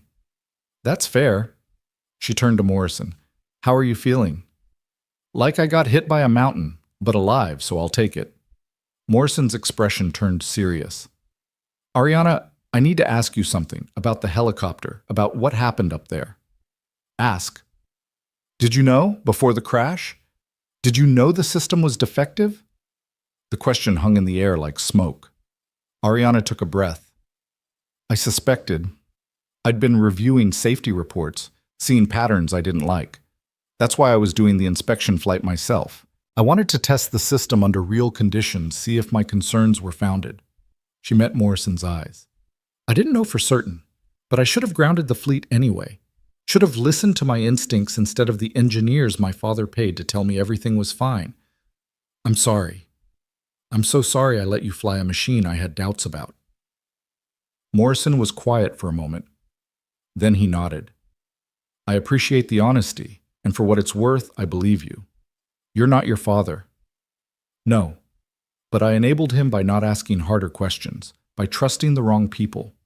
Ariana's voice was steady but strained. "I'm spending the rest of my life making sure that never happens again. To you, to anyone." Claire shifted the baby to her other shoulder. "What happens to Vale Aerospace now? I've been following the news, but it's hard to understand all the legal stuff." "The company's being dissolved," Ariana said. "All assets liquidated.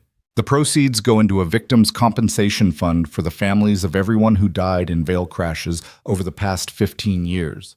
My father's going to prison for corporate manslaughter and fraud. And every executive who knew about the defects and stayed silent is being prosecuted." "And you?" "I'm testifying against all of them, including my father." Ariana's hands tightened around her coffee cup. "After that, I'm starting over. New company, new mission, new way of doing things." Morrison glanced at Caleb. "He tell you about the proposal?" "He's thinking about it." "He should say yes. We all should work together. Build something that actually gives a damn about keeping pilots alive." Morrison shifted his weight, wincing. "I may be done flying for Vale, but I'm not done flying. And when I get back in the air, I want to know the people building the machines actually care if I come home." "That's the goal," Ariana said. "Safety first. Always. No exceptions, no compromises." They talked for another hour, standing in the spring sunshine that felt almost too bright after the darkness of the past few weeks. Sophie woke up and cried, and Claire walked her around the parking lot while Morrison told stories about his Air Force days. Ariana laughed at the right moments, asked the right questions, and Caleb watched her slowly relax into something that looked almost like hope. When it was time to leave, Morrison pulled Caleb aside. "Can I give you some advice? Do I have a choice?" "Not really." Morrison grinned. "Stop punishing yourself. For Sarah, for the decade you lost, for all of it. You're one of the good ones, Rourke. You deserve to be happy. So find something, or someone, that makes you happy and hold on to it." "You sound like my daughter." "Then your daughter's smart." Morrison clapped him on the shoulder. "Take the job. Work with Ariana. Build something that matters. And maybe, while you're at it, let yourself live again." Caleb drove home with Morrison's words echoing in his head. The house was quiet when he got back. Mia was at school. Emma was at work. It was just him and the ghosts he'd been living with for 10 years. He walked through the rooms, looking at the photos of Sarah that still lined the walls. Her smile, her laugh, the way she'd looked at him like he was everything. He missed her. Would always miss her. But maybe missing her didn't mean he had to stop living. His phone rang. It was Chen from the FAA. "Mr. Rourke, have you had a chance to consider our offer?" "I have." "And?" "I'm in.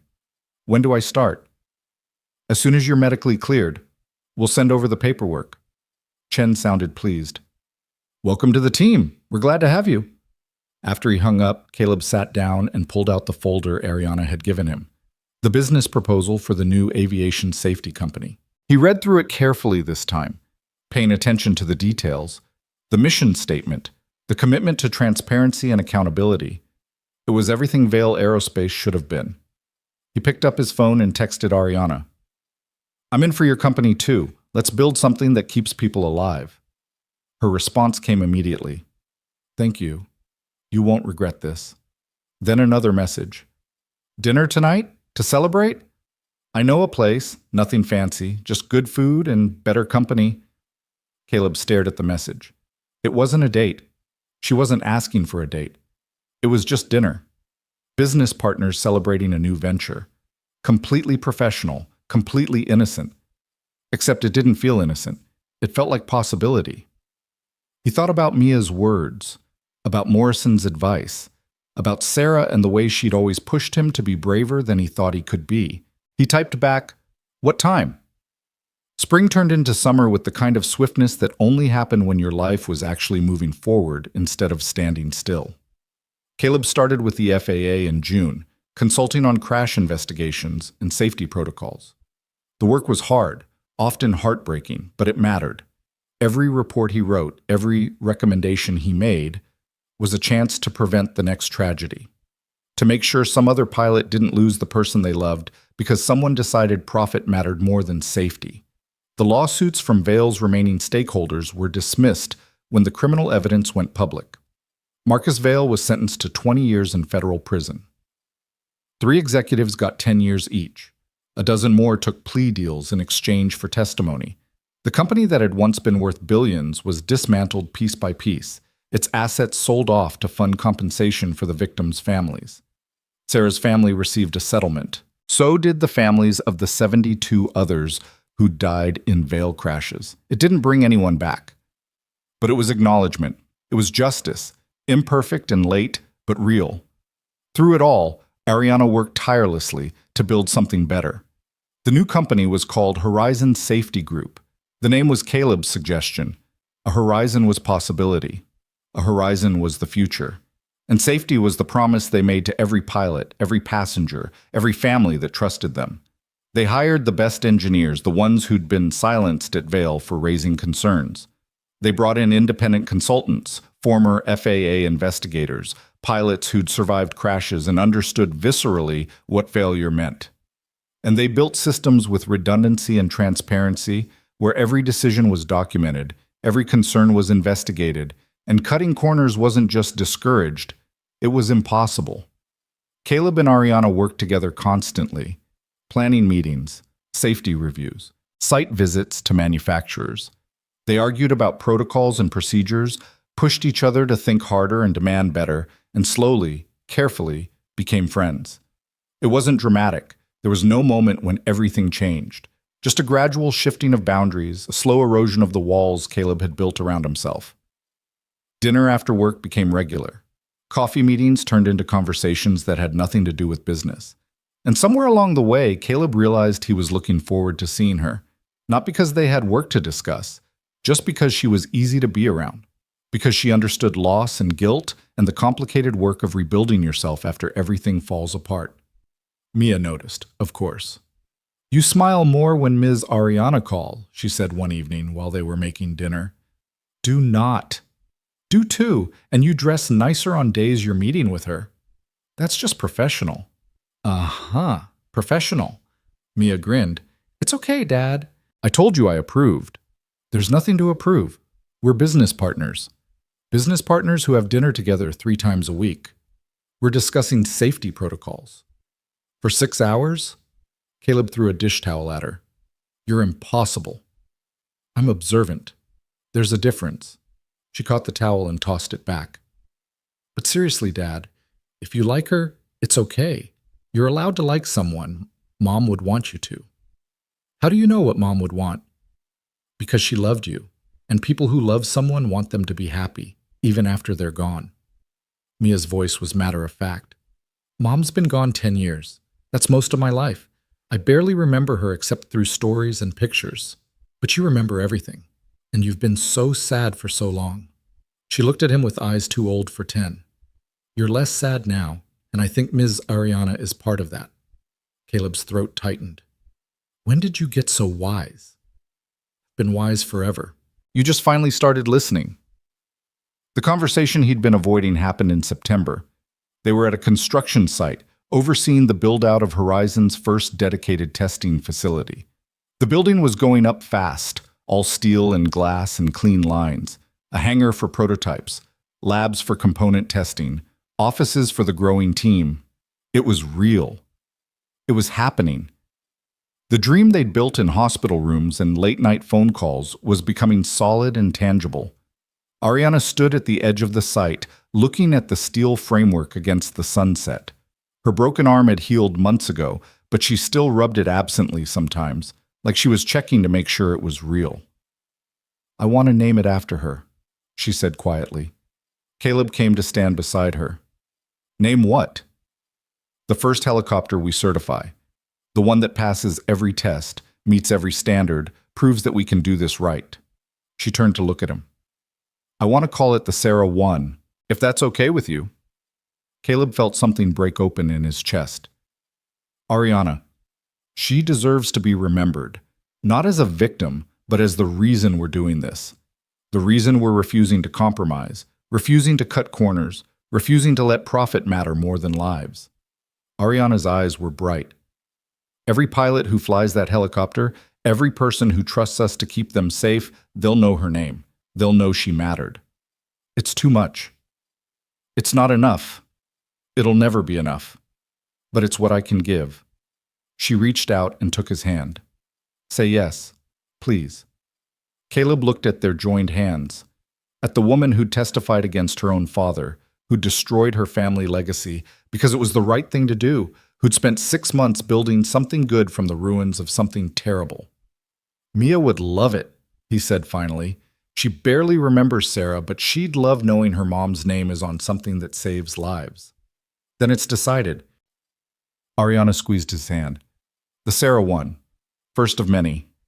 They stood there as the sun set, watching workers secure steel beams and lay foundations, building something that would last, something that would matter.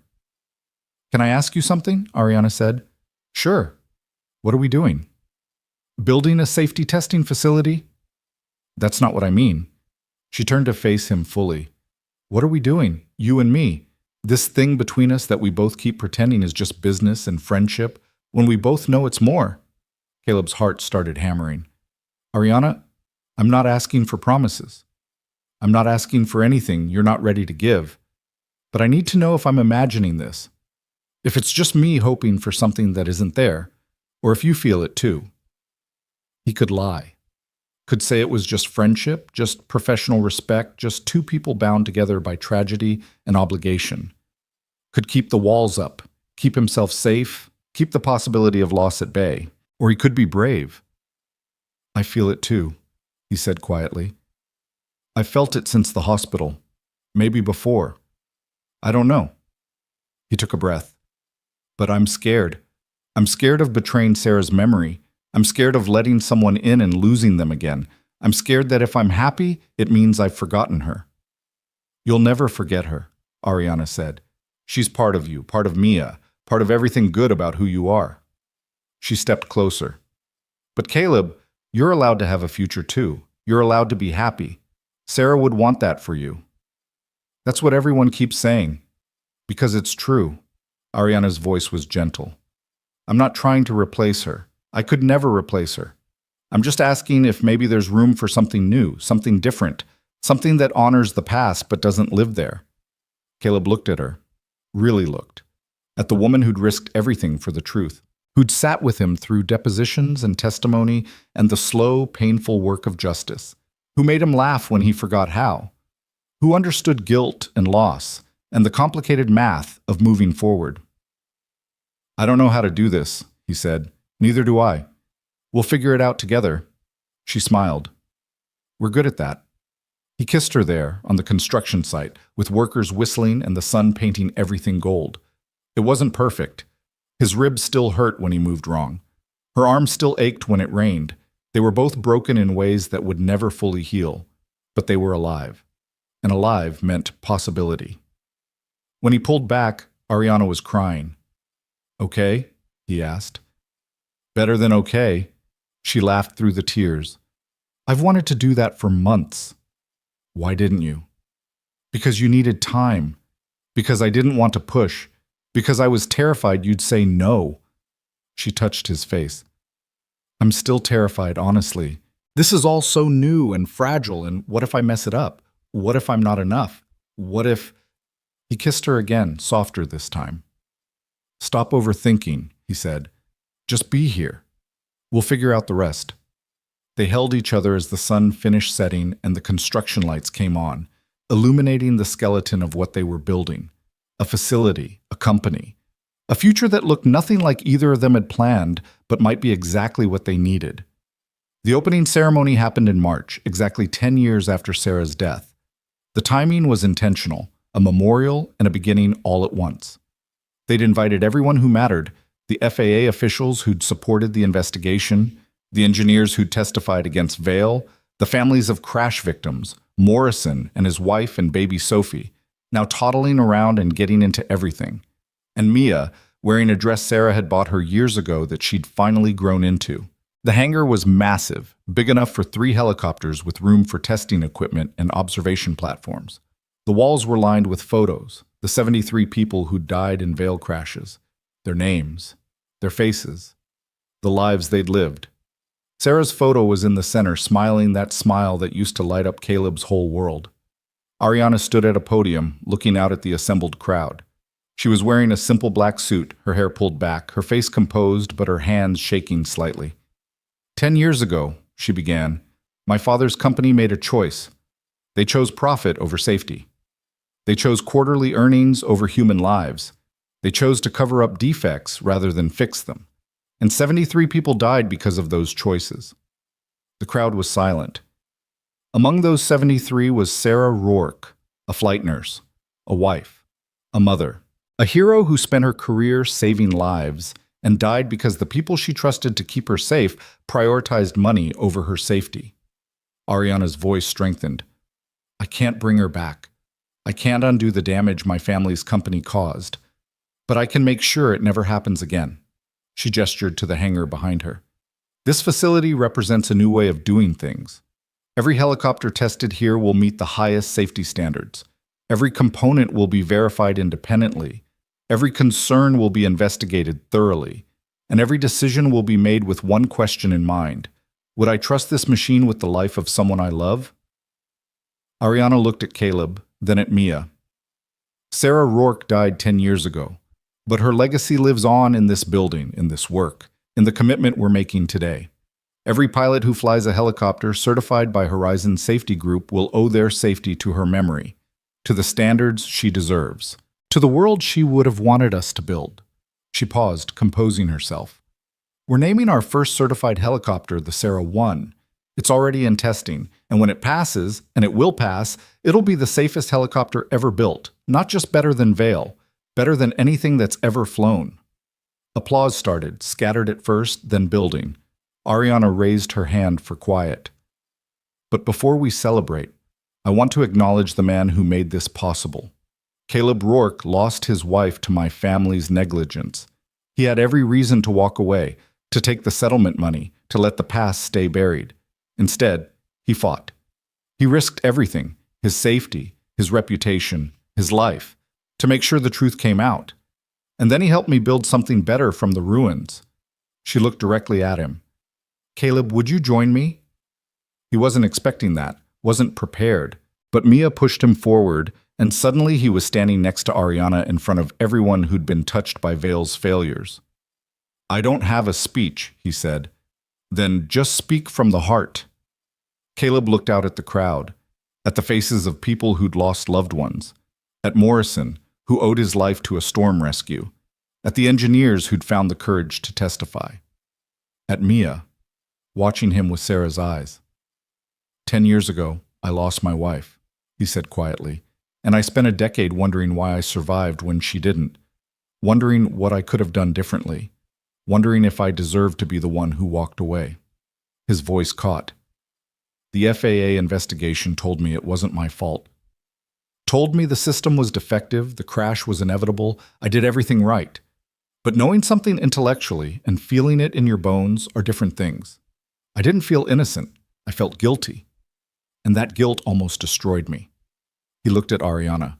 Then I pulled a woman out of a burning helicopter, and that woman turned out to be the daughter of the man who'd covered up the defects. And instead of protecting her family, instead of choosing the easy path, she chose the truth. She blew up her entire life because it was the right thing to do. Ariana's eyes were wet.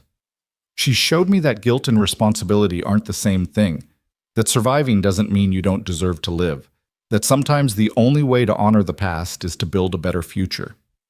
Caleb's voice strengthened. So that's what we're doing here, building a future where no other pilot has to wonder if they could have saved their passenger, where no other child grows up without a parent because someone cut corners, where safety isn't negotiable. He turned to look at Sarah's photo on the wall. Sarah, if you're listening, I hope we're making you proud. I hope this place, these standards, this commitment to doing things right, I hope it means something. I hope it means your death wasn't meaningless. He wiped his eyes. And to everyone else who lost someone to Vale's failures, we see you. We remember them. And we promise to do better. Not just here, not just us, but everywhere. We're changing the industry. We're setting new standards, and we're making sure that your loved one's names stand for something real and lasting. The applause this time was thunderous. After the ceremony, people came up to shake his hand, to tell him thank you, to share their stories. Caleb listened to all of them. It was exhausting and emotional and necessary. These were the people Sarah had died with, the families that had been left behind. They deserved to be heard. When the crowd finally thinned, Mia appeared at his elbow. Good speech, Dad. Thanks, sweetheart. I think Mom heard it, wherever she is. Yeah, me too. They walked through the hangar together, past the photos, past the testing equipment, past the prototype of the Sarah 1 sitting in the center bay. It was beautiful, sleek and modern with safety features built into every system. Redundant controls, multiple backup protocols, fail-safes that would have saved Sarah's life. Can I ask you something? Mia said. Always. Are you happy now? For real? Caleb thought about it. About the work he was doing with the FAA, about Horizon Safety Group and the standards they were setting, about Ariana and the careful, patient way they were building something together, about this moment, standing in a hangar named for his wife with his daughter by his side. Yeah, he said. I think I am. Good. Mia hugged him. That's all I wanted. Ariana found them there, standing by the Sarah 1. You two okay? We're good, Caleb said. She looked at the helicopter. First flight test is next week. Chen from the FAA is coming personally to observe. If we pass, this becomes the new gold standard for safety certification. We'll pass. You sound confident. I am confident. We built it right. No shortcuts, no compromises. It's everything it should be. Ariana smiled. Sarah would have loved it. She would have loved all of this, the facility, the mission, the idea that her death led to something good. Caleb took Ariana's hand. Thank you for making this real. We made it real, together. Mia cleared her throat dramatically. Are you two going to get married or what? Mia! Caleb's face went red. What? I'm just asking. You've been dating for 6 months. You clearly love each other. And I already call her Ariana anyway, so it wouldn't be weird. Ariana laughed, surprised. That's very direct. I believe in efficiency. Mia looked between them. So, what's the holdup? Caleb and Ariana exchanged glances. We're taking it slow, Caleb said. You're both overthinking it, Mia countered. Mom's been gone 10 years. She'd want you to be happy, and Ariana makes you happy. So stop being scared and just do the thing. What thing? The thing where you commit to each other and build a life together and stop pretending you're not already a family. Mia crossed her arms. I'm 10. If I can figure it out, so can you. Ariana was trying not to laugh. She makes a compelling argument. She's a terror. I'm practical, Mia corrected. There's a difference. Later that night, after everyone had gone home and the hangar was dark except for the safety lights, Caleb and Ariana sat on the observation platform looking down at the Sarah 1. She's not wrong, you know, Ariana said. Mia's never wrong. It's exhausting. I mean about us, about committing, about being a family. Ariana turned to face him. I know it's fast. I know we're both broken in ways that don't just heal. But Caleb, I love you. I love Mia. I love the life we're building together. And I don't want to waste time being careful when we could be happy. Caleb's heart was pounding. Are you asking me to marry you? I'm asking if you'd consider it, someday, when you're ready, if you're ever ready. She took a shaky breath. No pressure. I just wanted you to know how I feel. He kissed her, long and deep and full of everything he couldn't put into words. When they broke apart, she was crying again. Is that a yes? She asked. It's a yes. Really? Really, but on one condition. What's that? We do it here, in this hangar, with Sarah's photo watching. So she's part of it too. Ariana nodded, unable to speak. They sat together in the dark, holding hands, watching the helicopter that would carry Sarah's name into the sky. The facility hummed around them with the promise of safety and standards, and a future built on the foundation of lives lost, but not forgotten. The wedding happened 6 months later, in September when the aspens turned gold and the mountain air was crisp with the promise of fall. They kept it small. Just family and the people who mattered. Morrison flew in from Montana with Claire and Sophie. The FAA team came. The engineers from Horizon, Emma, and a handful of friends. And Mia, who'd insisted on being the maid of honor despite being 11. The ceremony was simple. Caleb wore a suit. Ariana wore a dress that was elegant without being ostentatious. They exchanged vows they'd written themselves, standing in front of the Sarah 1 with Sarah's photo watching from the wall. I promise to honor your past while building our future, Ariana said, her voice steady. I promise to be a partner to you and a parent to Mia. I promise to never forget what brought us together or the responsibility we carry. And I promise to love you, fiercely and completely, for as long as I live. Caleb's hands shook as he held hers. I promise to let myself be happy, he said. To stop punishing myself for surviving. To live the life Sarah would have wanted me to live, full of purpose and love and the courage to keep fighting for what's right. He looked at Ariana. You showed me how to do that. How to transform grief into something meaningful. How to build something good from the wreckage. And I promise to keep building with you, every day, for the rest of our lives. Mia handed them the rings. They were simple silver bands, custom made. On the inside of each was an inscription. Don't leave. The words Ariana had said in the canyon.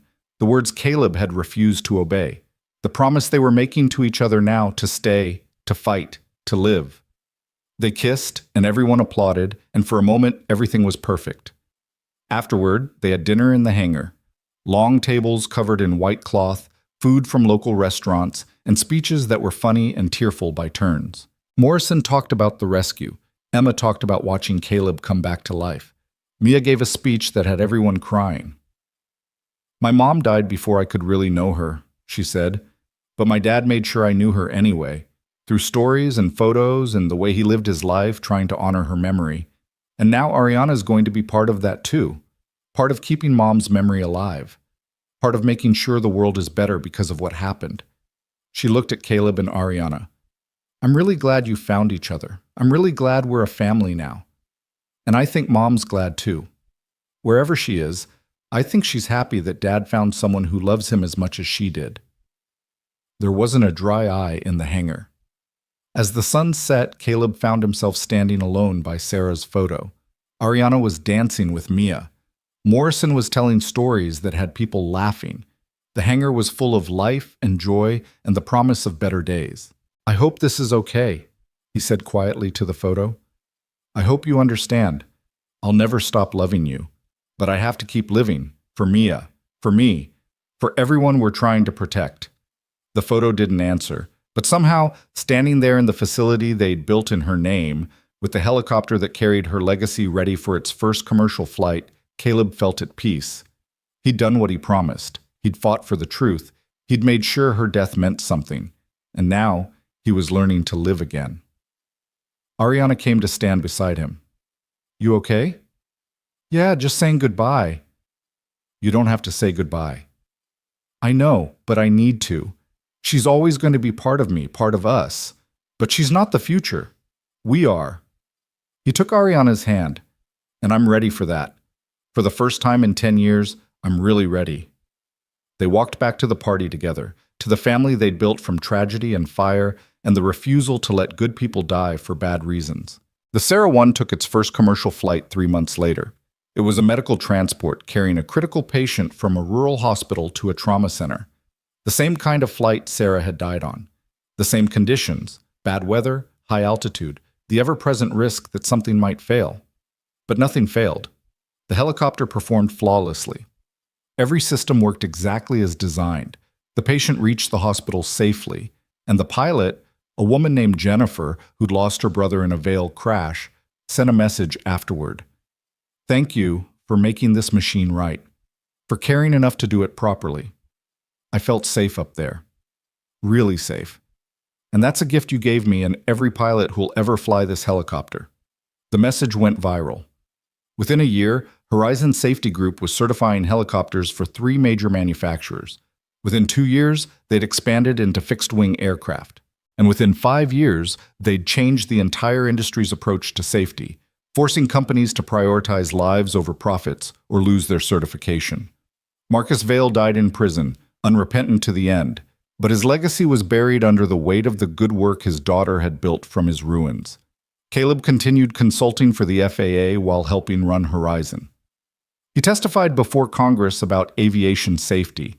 He trained the next generation of rescue pilots. And he lived, really lived, for the first time since Sarah's death.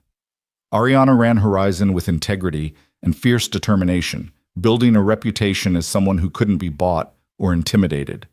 She was tough and brilliant and occasionally terrifying, and she transformed the company into something her father could never have imagined, a business built on doing the right thing. And Mia grew up surrounded by people who'd turned tragedy into purpose, who'd refused to let grief win, who'd shown her that sometimes the only way to honor the past is to build an impossibly better future.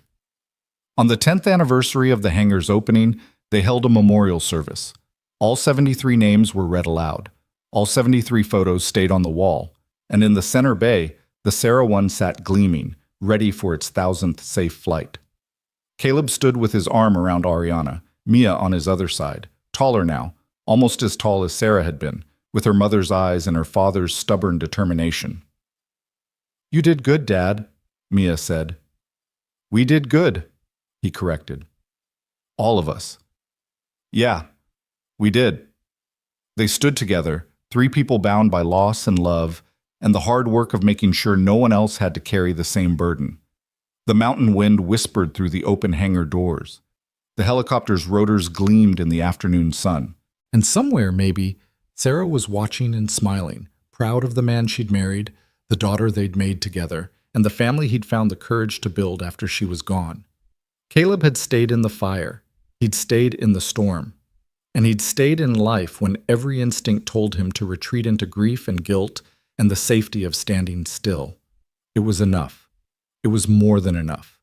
It was everything.